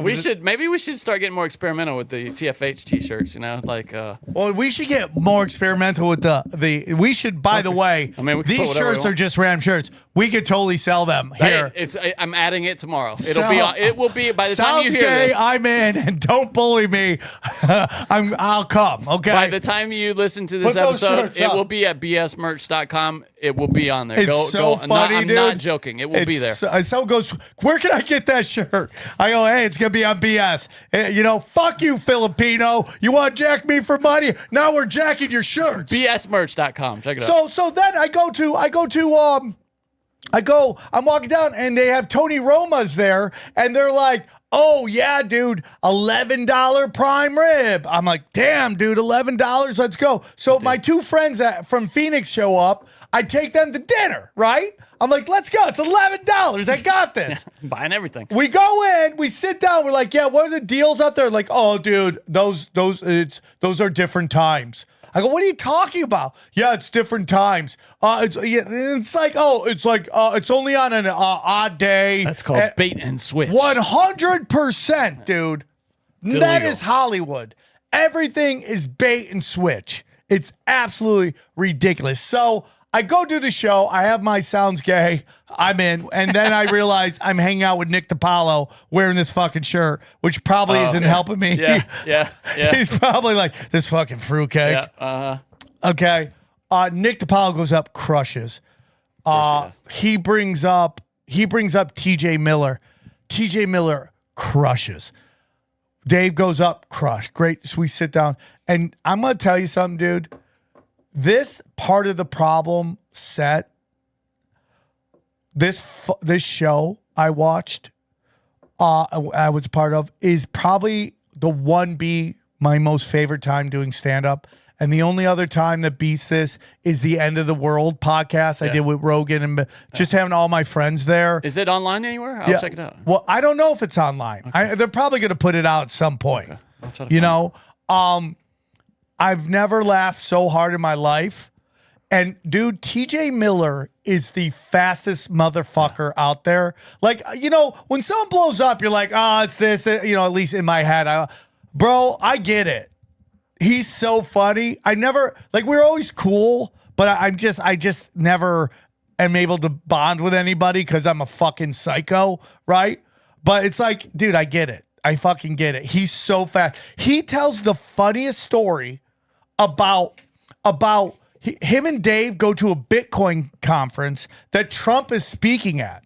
Yeah. All of Trump's Secret Service are huge fans of TJ Miller. So they let him do whatever he wants. Really? They That's don't cool, even dude. kill. He tells the funniest story about how he's just dressed like a crazy person. And Trump is on stage sitting at like a panel. And TJ Miller just gets up, walks across the panel. Nobody stops him. Stares at Trump. Trump makes eye contact with him. Walks across the other way. Secret Service is there. He's like, how do I get off stage? They're like, you're probably going to have to go back the other way. Walks back again. Makes eye contact with Trump. Walks off. Nobody did anything. That's crazy. And that's how you almost get your president shot twice, by the way. And this is a guy that had problems with the FBI. You remember that Yes. moment? Yeah. So crazy to me. But dude is the funniest story, one of the funniest stories I've ever seen told live. Oh, I've always He is admired so his, good. His talent. Yeah, He's so good, dude. he's very funny. Yeah. And like Dave Smith, this is how good TJ Miller and Nick DiPaolo was. Dave Smith hardly talked on his own podcast. Another guy, and he's so perfectly, yeah. oh yeah, dude. Quick. I am drowning up there. I'm like, I am getting lapped when I throw something. I'm getting nothing at first, and then this story comes out about Nick DiPaolo having a trans nephew that's now a niece. Okay. And dude, I throw out this line that crushes. And I just go, imagine being trans and your uncle is Nick DiPaolo. Yeah. And the whole place went nuts. Everyone's high-fiving me on the panel. And I'm like, okay, I'm good now. I got my laugh in. I'm totally good. Let's go, right? So yeah, dude. It's so funny that you were on a panel where you had to revert to being the sniper. You Yeah. know what I mean? Like that. How many rooms can you ever be in where Bro, you have to be the sniper? I was lucky to be there. Like they were like, dude. But that's a special room if yeah, you're the when sniper. I'm like fucking struggling to get a laugh in. Yeah, well, for sure. just sitting back and like looking for your Yeah. moment. Yeah. You know, Yeah. that's hard. So it was good to be out there. Saw all the boys. It was like an old school comedy store fucking lineup. That's all, cool, man. Yeah, all of them. And, you know, I'm bitching about LA comedy. And the people who used to live in LA left, all like, yeah, you're totally right. The people who are still in LA were all like, you know? And I'm like, I get it, because you're benefiting from it, but you know it's wrong. You know what's happening here is wrong. And it's like, that's why we got to go. I got to get out of here. And it's not, dude, and it's not just the comedy, though. If it was just the comedy, you know, you could maybe bring up your, your girls here and just live your life. But it's not, it's the politics. It's just everybody that you encountered in your day-to-day life now. So many of them are aggressively stupid. Johnny, just aggressively stupid. So the funniest thing is like, Fremont Street is like a alien science project. Like if human beings were like sea monkeys. It's funny. I've been to Vegas 100 times. Johnny, I've never been down there. I don't know how you would take it. I love it. It makes me laugh. It's just like regular people loving their lives, but you're like, oh, America is fucked. That's what you get out there. And it's just like, there's a guy there, there's two guys there, and their whole thing is they're dressed up as giant gorillas, and you take pictures with them. And I'm like, this is Joe Biden's economy, right? These are where all the jobs that Joe Biden's administration has created is at fucking is on Fremont Street. And then we've talked about this before, but there's just chicks who are like Fremont Street and the guy handing you the parking ticket to get you out of the sign flippers. Okay, so we do that, and you go there, and it's like. There's just chicks there that want you to pay them to take pictures with them. Are you serious? And because they're hot, you mean? No, but they're like sixes at the best. But are they like their titties are out or something? Like what? Yeah, but it's not like you're like, damn, bro, let me take a picture with that. You're like, no, it's Boy, like it really has gotten to like the idiocracy level. It's like they've literally monetized being hot, like immediate, like just direct. Johnny, face to face. hand to God. That's so weird. Every chick that did that looked like she was a teacher who got busted hooking up with their students, and they just can't get a job anywhere else. So they have to dress up as showgirls and beg you to give them $10 for a picture.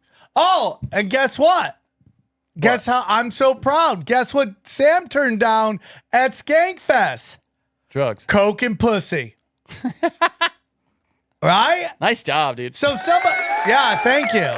Somebody's like, I needed this chick with big tits was like, oh, in one package. Wow. Yeah, one package. That's hard. It was hard because that's my jam. That was my jam for a very long time. Get coked up and hump. Did you feel like you'd made progress? I was like, look who's all grown up now. Look who's all grown up now. Who was it? What's this chick? I got her. She's like, I can't afford a pass. I can't afford a pass to get into. I'm like, okay, I'll get you one. So I had to get Xavier, who's fucking banging drugs the whole weekend. Every time I see him, I'm like, what drug are you on this weekend? I was going to ask you. What was he doing? Yeah, he's on drugs the whole time. He's living life, huh?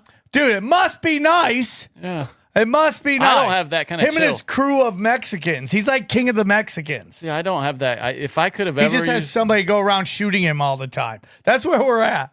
Yeah, he has a guy that's like following him around. Yeah. Just some guy following him around. Do you know Johnny Betancourt follows Dane Cook around now? You retweeted or something. I saw it. Yeah. Look at me, dude. Helping dreams come true. Making connections. Yeah. So she's like, I need a pass. I go, okay, I'll get you a pass. You want a pass? I'll get you a pass. She's like, yeah, okay. XG probably boned her. No. So anyways, she was like, hey, what are you doing? I was like, okay. I'm like, she's like, I got some Coke. I'm like, nope, not happening. Daddy's done. Who? Did she know who, she ran off. She ran off with the pass. Did she know you before that? I don't know.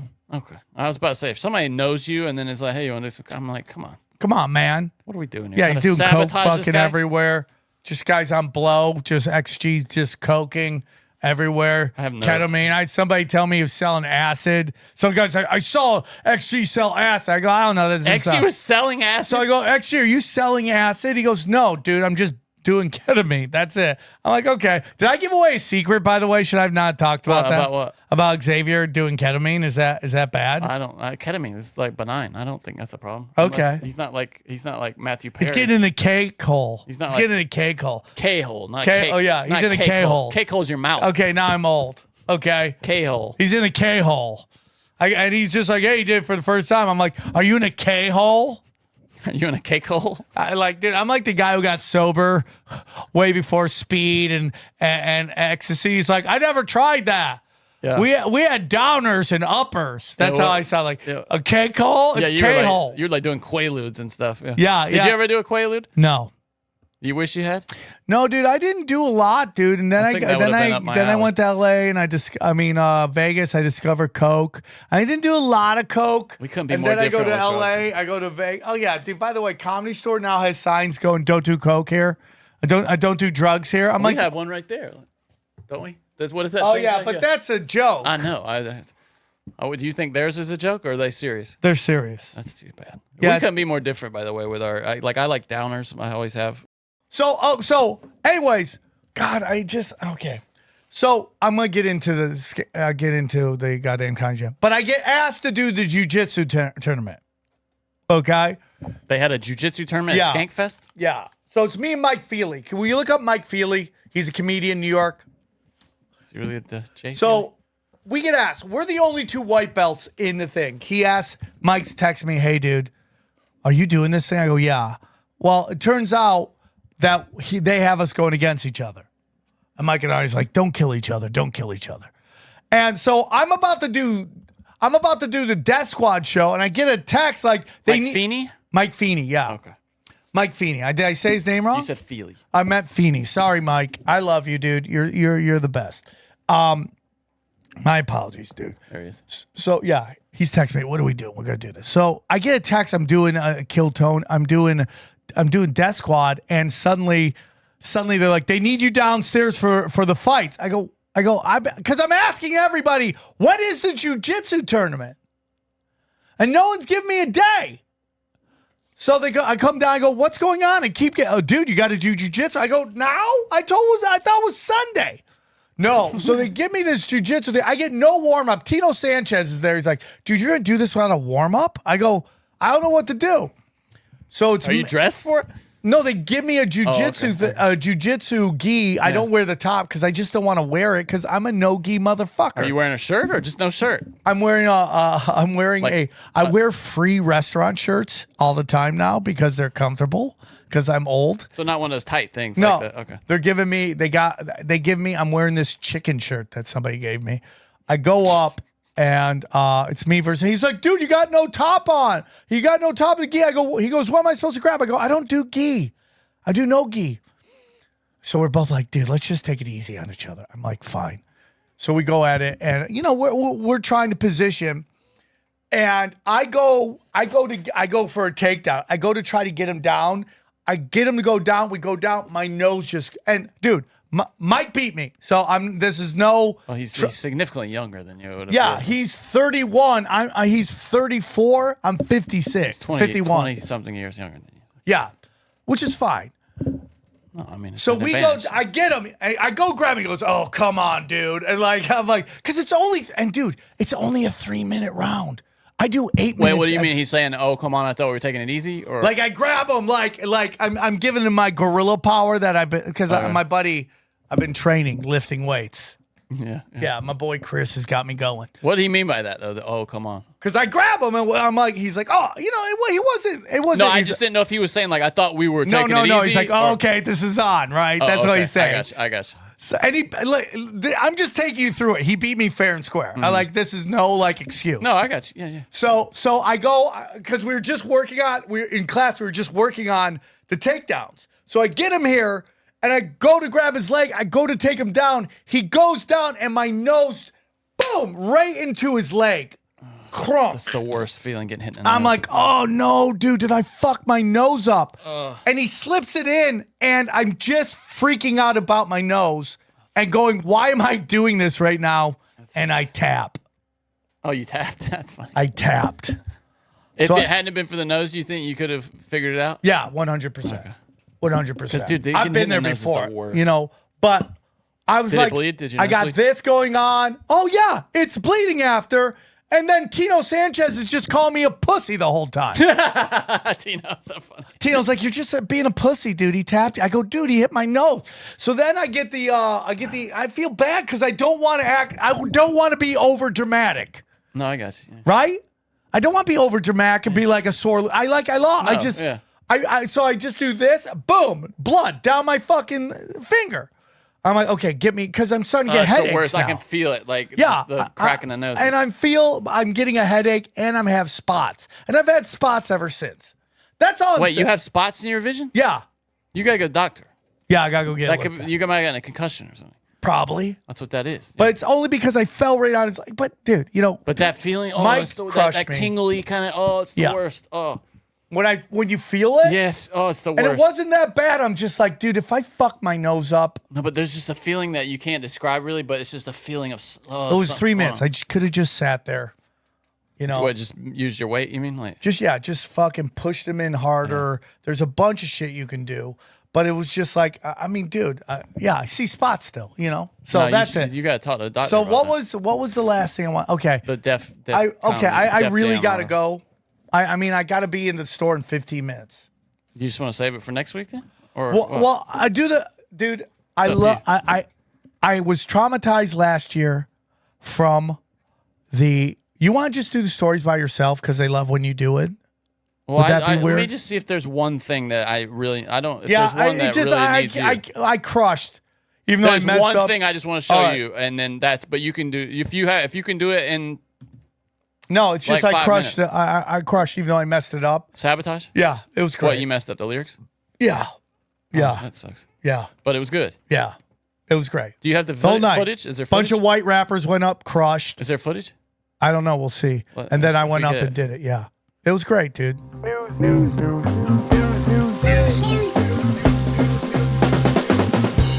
So remember I was telling you about Frankie Valli? I was going to go see it. What was that? You just said words to yourself. It was weird.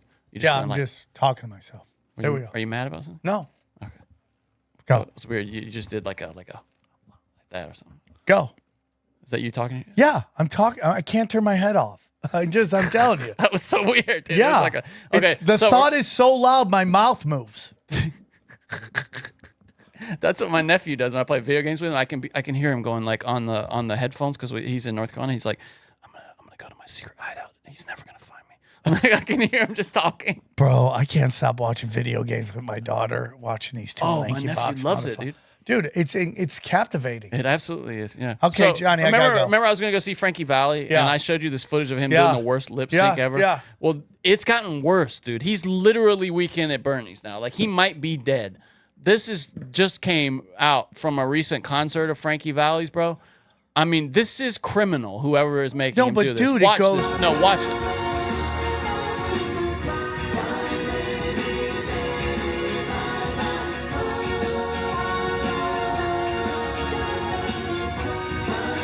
Okay, so Johnny, He can't move his lips. have you heard Dylan talk about why he's Dylan? Well, there's a conspiracy that he's Bob got Dylan- gambling debt. Who, Bob? This guy? Frankie Valli. Oh, really? Well, there's a conspiracy that he's got great debt from the mob in those old days, and he's just got it. But he can barely move his lips to lip sync. Or dude. he sold his soul, and you gotta keep paying the. Oh, that's the other. That's the other Bob Dylan. He's like, why are you still? Oh, yeah, you gotta pay the man, thing. Oh, yeah, dude. Bob Dylan said that. Yeah. Yeah, you gotta pay the man. Guys, I hope this was fun. I had a great Well, last time. thing I just want to tell you. Okay, so Netflix, after it came out, it got pop. We knew about this a while ago that what's his name? Reed Hastings had given $7 million to Kamala Harris. Yeah. They had a record day of cancellations because of when are they gonna learn, dude, not to do this shit? But what does it mean? It just means nothing. That's What, the that whole They thing. had a spike in cancellations. Yeah, it does, dude. I mean, that's the kind of thing that could. We saw it happen with Bud, dude. Budweiser. Like that's the kind of thing that I can tank know, a dude. business. I think it's great, but it just keeps going. It just keeps going. Nobody seems to give a shit because they just, I mean, Bud Light's getting sacrificed as an altar, but how many times are these corporations, these entertainment corporations just don't care? Like, I'm watching The Penguin the other day. It's great. Oh, is it good? We haven't watched It's it. great. It's so woke.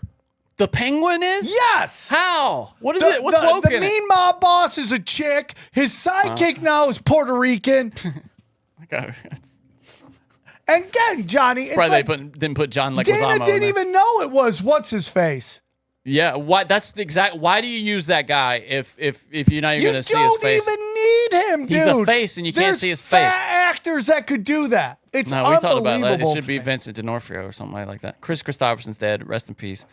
Dude, all these celebrities are falling It was off. a dark weekend, yeah. For It's crazy, Pete Rose, dude. who else? Somebody else? Pete Rose, Dikembe Mutombo, Chris Mutombo, yeah. Christopherson, the dad from Good Times, some dude from American Pickers. Yeah, American Pickers. Yeah, I saw that.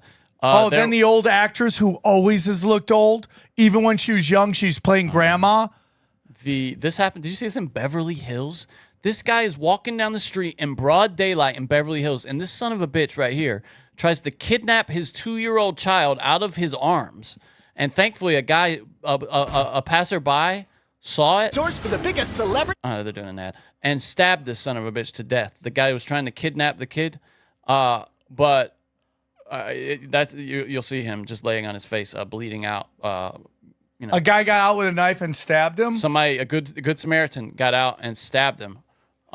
This might be an exclusive for Rockford or something, but. Hey, call 911 right now. Call 911. See, now the kidnapper is now trying to get the guy that ended up stabbing him, who was a good Samaritan, trying to separate them. He's going to their car trying to attack them. He's probably a psycho. Yo. That's him right there. That's the bad guy. That's the bad guy. Yeah. Oh my God. Kidnappers in Beverly Hills. Oh my God. Kidnappers. Oh my goodness. Look, get out. Look, there he is, right. Oh my God. Right there, trying to get the guy in the car, who attacked him, or help Now, does break him he up. have a knife? No, I think the guy, he ended up stabbed to death. So I would have gotten out and beat the fuck out of that guy. Yeah, everybody should have. Yeah, I would have gone right behind him and kicked him in the nuts so fucking hard, dude. He's not even paying attention to you. What You is get this, out the man? door and you just go up and you just fucking kickball that dick. What is this Kickball world that dick. where somebody's? Dude, I would be such a hero. I would pull. I go, oh, he's fighting with the guy. Come up. I would just. You'd be a meme the next day, dude. You'd be I a would meme. crane kick that motherfucker all the way out, bro. Damn, dude. Damn.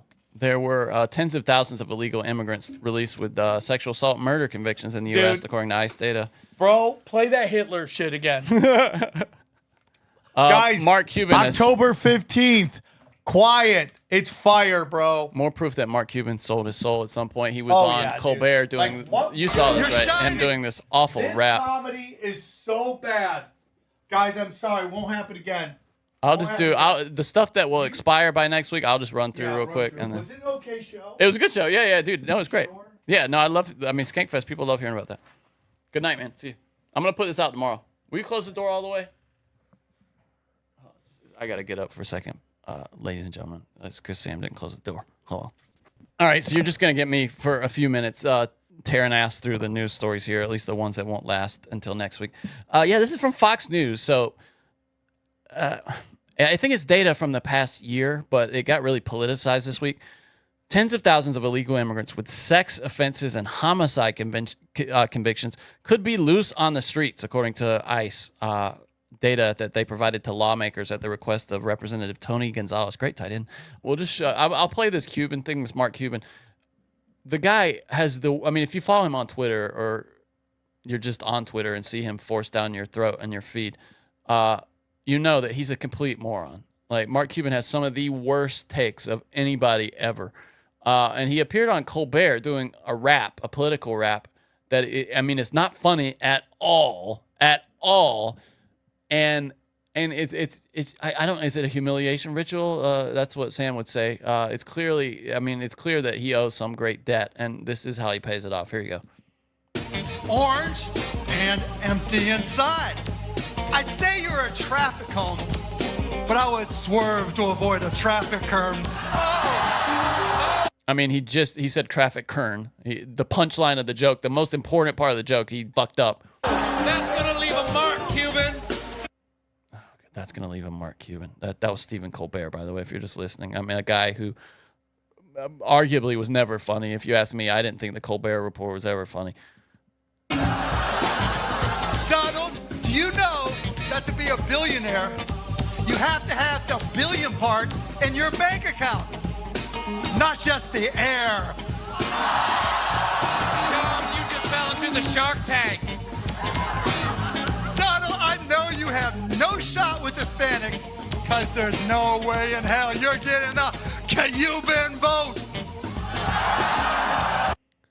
And if you're listening at home, you're not getting the benefit or the punishment of the visual of this. He looks so strange. His skin has been pulled back so tightly on his face. He's clearly gotten injections in his cheeks.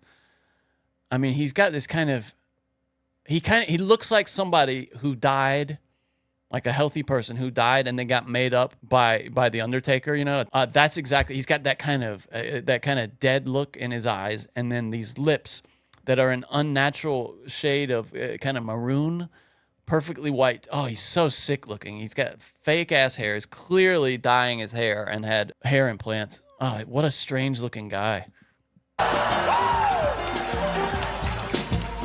Donald, the only way you're worth 10 billion is if I paid you $9.5 billion to wash my balls. I guess that was maybe the funniest thing he said, and it wasn't that funny. Oh, terrible. What else do we have? You're shiny. Oh shit. Hold on. Orange. It's going again. You remember that? Oh, Sam's calling me. Hold on, just a second. What's up, dude? So my spot's at 11:45. I'm down the street. Should I come back and finish? Yeah, I mean, I'm recording right now, so yeah, if you want to come back, yeah, we'll finish. Yeah. All right, so I'm gonna pause it here, and then just wait for him to get back, and then we'll just get back into this. Everybody, thank you for your patience. Actually, you're not having any patience. It's me that's having the patience. False alarm. I'm back. Okay. Thought my spot was at 10:45. Ha ha ha. Little did I know. No, you go at the end at the slop. Do you want to tell the there wasn't much to sabotage, it. or you I just just killed it like I was because- freaking out. I begged them not to let me go. and then you killed it? So they're like, and I'm so tired, Johnny. I gotta leave in the morning. So I'm so tired. I want to just hit the sack. And they're like, no, just show up. It's at midnight. I show up. They got white rappers go up, 3 of them in a row. And then, Like really rapping? Or oh yeah, doing dude, these guys were all great. But I don't understand. I thought the whole idea of that show is like lip sync. No, they get the energy jumping by getting these. It was Crackamico and then 2 guys, I think, from Is Chicago. it karaoke or lip sync? I don't know that show. No, it's karaoke. Okay. But you know, and then Josh Ann Myers is there, who I love, good friend of mine. Bleach blonde hair. I'm like, and I go, give it up for Josh Ann Myers and whatever he's going through right now. That's really funny. He looked at me and he started laughing. That's good. But sabotage, dude, it's like Yeah, it's perfect. Yeah, I imagine that was a lot easier to do when you were on substances. So it's like that whole get your energy for something like that. You know. Like yeah, I guess. You're tired at the end. Yeah, of it. yeah. I mean, but dude, I crushed. How's your nose feel, by the way, now? Dude, it hurt like, dude, I had it hurting all night. I had a headache the next day. Yeah, it's a concussion for sure. You got to get a doctor. Yeah. I mean, you're probably fine, but you got to get a doctor. Yeah, and everybody's like, oh, Tino's like, you're a pussy. I'm like, dude, I'm like seeing spots. No, they say that likely contributed to Chris Christopherson's death. His boxing in his early days gave him like brain damage because he had like dude, he lived at 83. He's fine. Well, no, but I think he could have gone like longer, but he got Alzheimer's or whatever. Dude, you did great, buddy. Okay, wrap it up. Yeah, Call it a day. That's what you say when you're not 82. But when you're 82 and they tell you, oh, it's one more year, dude, you're like, I just want to see my kids get up, go. If I'm lucky to see a grandchild, I'll be blessed. That's it. Call it a day. Wrap it up. Let's go. Nobody who's ever in decent health thinks that. That no, if I'm in decent health, yeah. If I'm mumbling even more to myself than I am now, and I'm pooping myself, call it a day. I just don't want my girls to wipe my ass. That's all I ask. Even though I wipe their ass forever. Back to the news. Yeah, I mean, it's just an insane number of. Actually hear the numbers of illegal immigrants who have committed crimes that are on the streets just made me. Dude, they sent their worst. I know. This is the worst part of it. It's like there is nobody that is coming to save us. No. And the people who are supposed to have abdicated all that responsibility. Yeah, well, they're just all we're completely captured. Yeah, And it's like all led up to this moment right here. Are you gonna go see Am I Racist? I saw it. Yes. Did you like it? I highly recommend it. It's very funny. I didn't know it was gonna be that funny. It's a lot funnier than the last movie he did. And I don't really want to spoil it, but you probably heard about it already if you've watched any content about it. There's a moment in the movie where they get one of the leaders of this whole bullshit industry and just make a fool of her.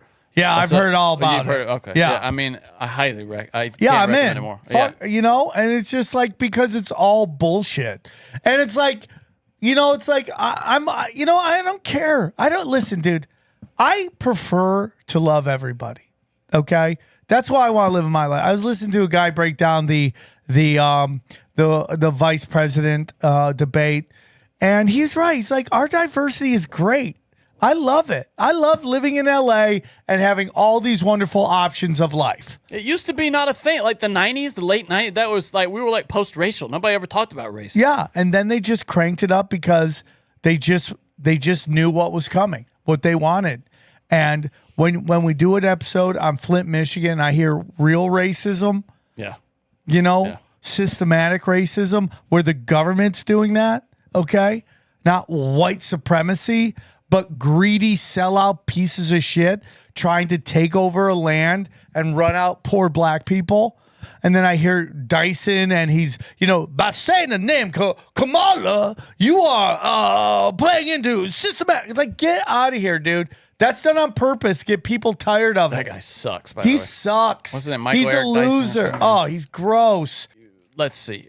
We did the Mark Cuban rap. I don't need to play that again. Well, I mean, the real question with the Mark Cuban rap is what do you think they have him on film shoving up his butt that he's saying the stupid stuff and doing a dumb rap and like Stephen Colbert, I mean, has anyone destroyed their brand more? Well, I never thought he was funny. I never liked that Colbert Report thing. I don't like that kind. Well, now it doesn't come off as funny because he's not funny. He the character is like you thought. Okay, this is kind of funny when we had the right bad, left good, and now we realize that's a uniparty. He looks like an asshole. Yeah.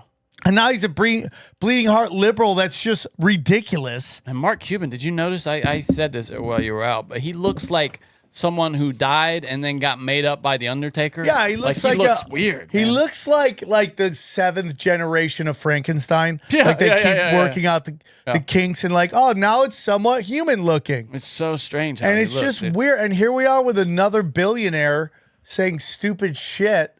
And you're like, why are you going so hard in the paint? Oh, they called in all the favors. They're making you do this shit because the rap is dumb. It's not funny. And you guys just look stupid. Okay, so this is. I feel like AI Hitler's like our co-host. Right now. He's just hanging out right there in the lower. It's been a tough year for Australia. I mean, they had Reagan, and now they have the Office remake, right? Is a thing that has been successful in many, many countries. You just take the very simple cookie cutter idea of The Office, the original the UK Office, which is superior to all of it in my mind.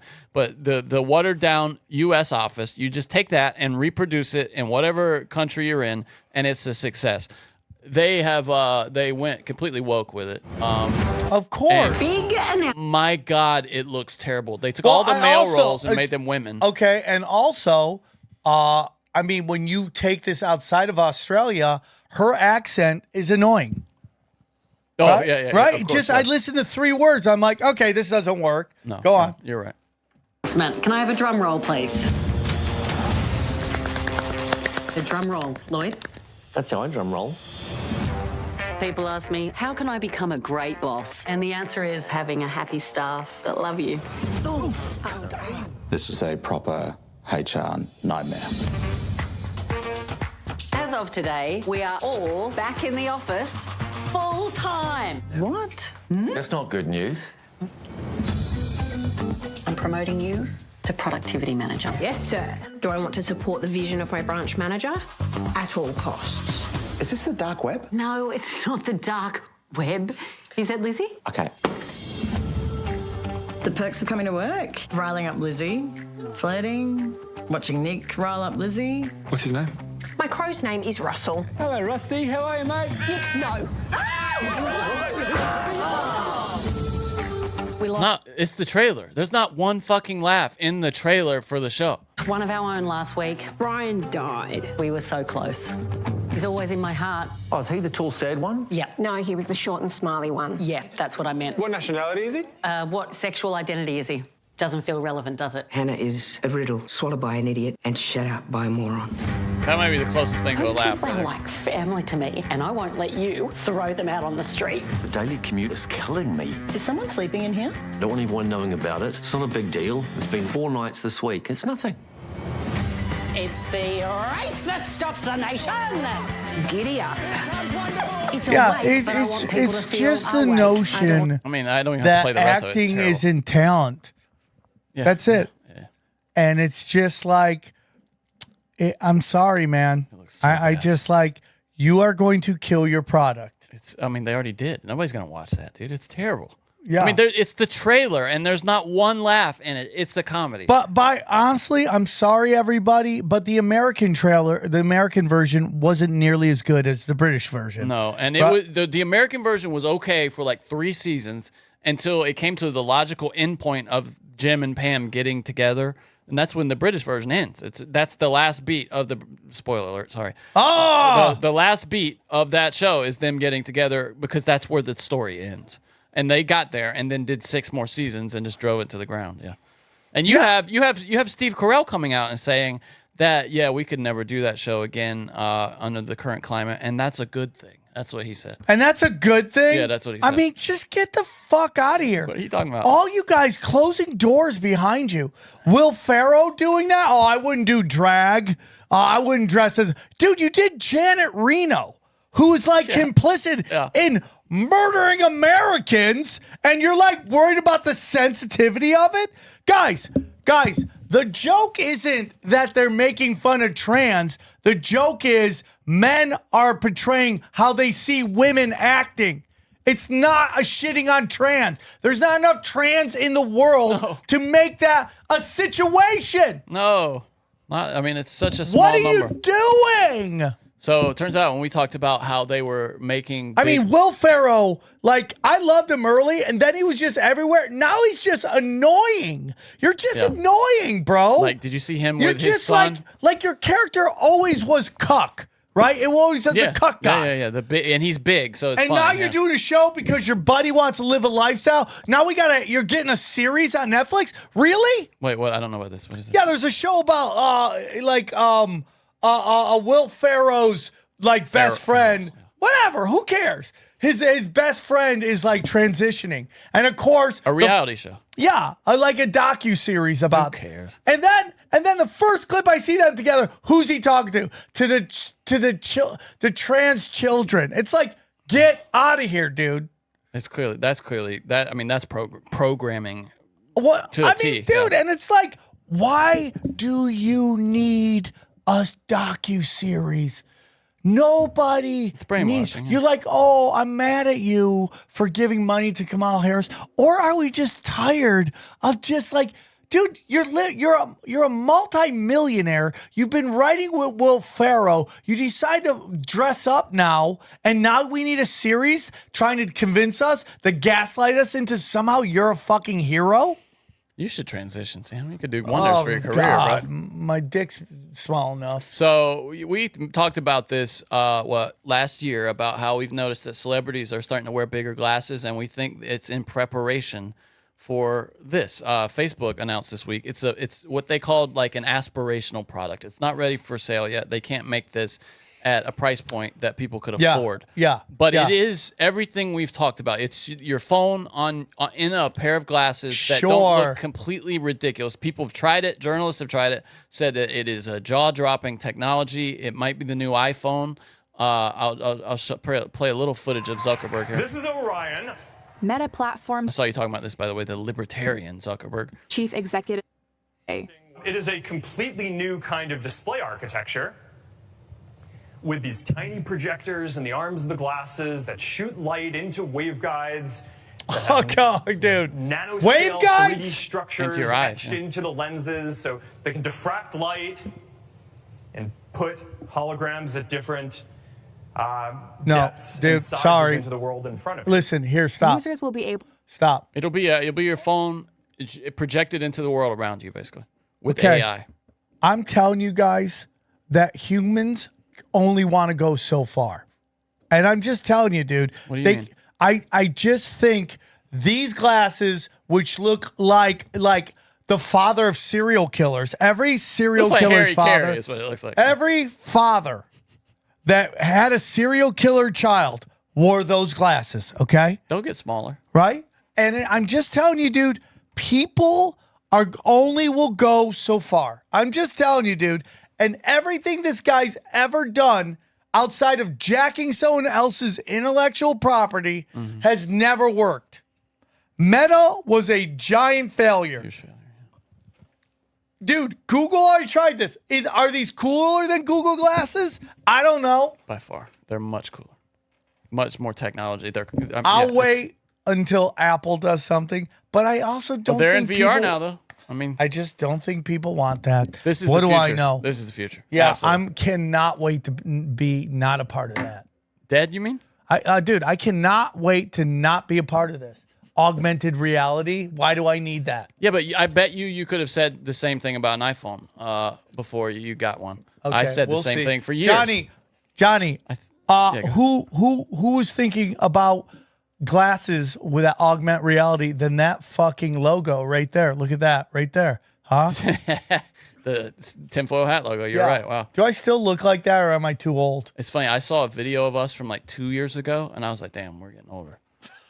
Like from 2 years ago. It was 2022. I saw it the other Bro, day. we're sitting in all this electricity. People think I'm crazy. This is a photo of the object reportedly shot down on over the Yukon in 2023. I mean, I don't have much commentary other than to say it looks kind of like a, what would you say, like a penny that has a hole in the middle of it, and then somebody took a bite out of it. It looks like a horseshoe. Like a donut that somebody took a bite out of. It looks like a horseshoe, a flying horseshoe. And this a was flying magnet. a flying magnet. Yeah, that's about right. Yeah, go up. Johnny, you think people are going to wear glasses and drive those things? No, that looks ridiculous. It's all stupid. Look at this, dude. Guys, pay attention to what the elites do. That's the good shit. You're right. They're never getting into smaller cars. Their cars are always bigger. Their houses are always bigger. They don't live in small houses Tiny and drive houses, tiny cars. It's all bullshit, bro. This thing with P. Diddy is getting nuts. You see the lawsuit brought by 120 people? No, I do have Dude, this story. everyone's... If you just fucking ate near P. Diddy, you're jumping in. Oh, this really? stuff. That's Yeah, funny. you're like, dude, he farted near me, and I'm over it. Anyway, that was an image released, I think, like officially of the thing they shot down. I love that the super high tech thing, and they're just like pew pew pew pew pew, and it crashes. That's a good point. Yeah. Sean Diddy Combs' lawyer blamed Costco for the 1,000 bottles of baby oil. This guy said he buys in bulk. You have to be constantly checking his bank account to be like, is there still money in this account that I'm doing all this work? I mean, I didn't think that was a real story when I first thought that he had 1,000 bottles of baby oil. Yeah, you know what they're saying, that's where he put the roofie shit, was in the baby oil. Of course, yeah. Dude, well, it's like this. We went to see this movie Blink twice. Have you heard about this movie? Yes, I've heard about it. And it is what these parties were. We saw it before this went down. 100%. I mean, the funniest thing is all the idiots on the internet who still think the gate's stupid. Yeah, no. But it's just like, do you really think with all the stuff that happened with Jeffrey Epstein, all the stuff coming out with P. Diddy, that stuff couldn't happen in a basement? Is that what you're telling me? That's great. If you don't think that by now, you're deluded. It's just like, this is why I really didn't watch the debates, and I'm never going to watch probably a debate again, because it doesn't lead anywhere. Nobody actually, because they never ask the questions that need to be asked. It's a safe zone for them to both. Not to the Democrat anyway. Yeah. No, to both of them, because JD Vance, when this guy's talking about January 6th and trying to act like it was anything other than an intelligence agency magic trick, you don't call him out on that. Say that though. Yeah, Well, yeah, but exact- they don't. The people hosting the debate don't believe that. Yeah, but dude, it needs to be discussed. I mean, they weren't even supposed to be doing fact checking, and then they started fact checking him, and he was like, "Wait a minute, I thought we weren't doing fact checking." But what they would do is they would say, "Just clarification for our viewers. This is exactly, it was dude. so funny." And like Tim Waltz is like, fire in a, you can't say fire in a movie theater, and it's why we should censor. Yeah, you can't say fire in a crowded movie theater. What's a crowded movie theater? Never heard of that. But. Yeah. By the way, movie theaters are dead because of all your bullshit of your side. Nobody goes to movies anymore. But I would be like, that's totally different. How does that? And then who decides on whose hate speech? Tim, who do you decide that? Do we let everyone who got COVID wrong? Do we let that, Tim? Really, yeah. And this is the whole thing. You go, hey Tim, why is your party being busted with Chinese spies left and right, Tim? Why is there the discussion of a Chinese money laundering system in your state? Nobody ever asked those questions. It's a waste of time, dude. Yeah. I mean, it's not a waste of time in that you need to know, as someone, I think we need to know what people are being exposed to, like the mainstream people, so we can kind of I'll parse just through fight the everybody, bullshit. dude. I saw Megalopolis, and I will say, what's Megalopolis? It's the Francis Ford Coppola movie. Now, after what we learned about Francis Ford Coppola a few months back on Tinfoil, I'm out on the guy. But I did see Megalopolis. I think it's his Eyes Wide Shut. It's him at the end of his life with nothing to lose, revealing what it's like to be at that high level of Hollywood. Because, dude, it's Saturnalia's in this, Vestal Virgins, Kronos worship. Whoa, really? Dude, it's like what if New York City today was Rome? Like, it's even called New Rome instead of New York City. And they take all the gods from Rome and put it on a modern, like, kind of a modern framework. And it's like you put the virgin out there, and then they find out she's not actually a virgin, and we tear her up just like we do with like Britney Spears and people like that. And I mean, it's difficult, and it's not a straightforward movie. It doesn't have a traditional plot. It's bizarre, and it's getting shredded by the critics. It's about half and half. But did you like it? It's funny. He has a lot of people that are canceled in it, like Dustin Hoffman's in it. Dustin Hoffman's canceled? Oh yeah. Oh, he's big time canceled. Yeah. Yeah. It's got Shia LaBeouf is in it. It's got what's the guy from? By the way, Shia LaBeouf, another person, huge. When you see him, way bigger. Oh, really? Than they appear yeah, I remember you saying in that. videos. Jonathan Voight's in it. I mean, he's a guy. He loves Trump. He's way canceled. Yeah. And he plays. Yeah. Anyway, if you're into that kind of like Isaac Weishaupt, like going deep into symbolism and stuff. Yeah. This movie lays on thick. JT said it. JT loves JC, that guy who's been on our show. Yeah. He was right, dude. I mean, like, what'd he say? Johnny, I mean, he said it's like, he goes, the old gods of yesterday were gods. He goes, in the Bible they talk about, is like, I'm the God above all gods. They mention that in the Bible. Yeah. Right? I mean, so that says they're gods. So it's interesting to me, dude. It's really interesting to me, the whole thing. Like, I am Christian, but I don't know how much of the organized religion I can get behind. To me, it's like, what did Jesus say? Well, that's that. That's feel the it. same way. I'm not. I can't. I just. It's just there's so much crazy like weirdness. Everyone has their own opinion on what each thing means. It's like, well, we call it the new covenant. It's a new deal. It's meant to replace a lot of that other stuff. That's the idea. What's the other stuff? The Old Testament. Like it's a new. But why deal is there with a New humanity. Testament?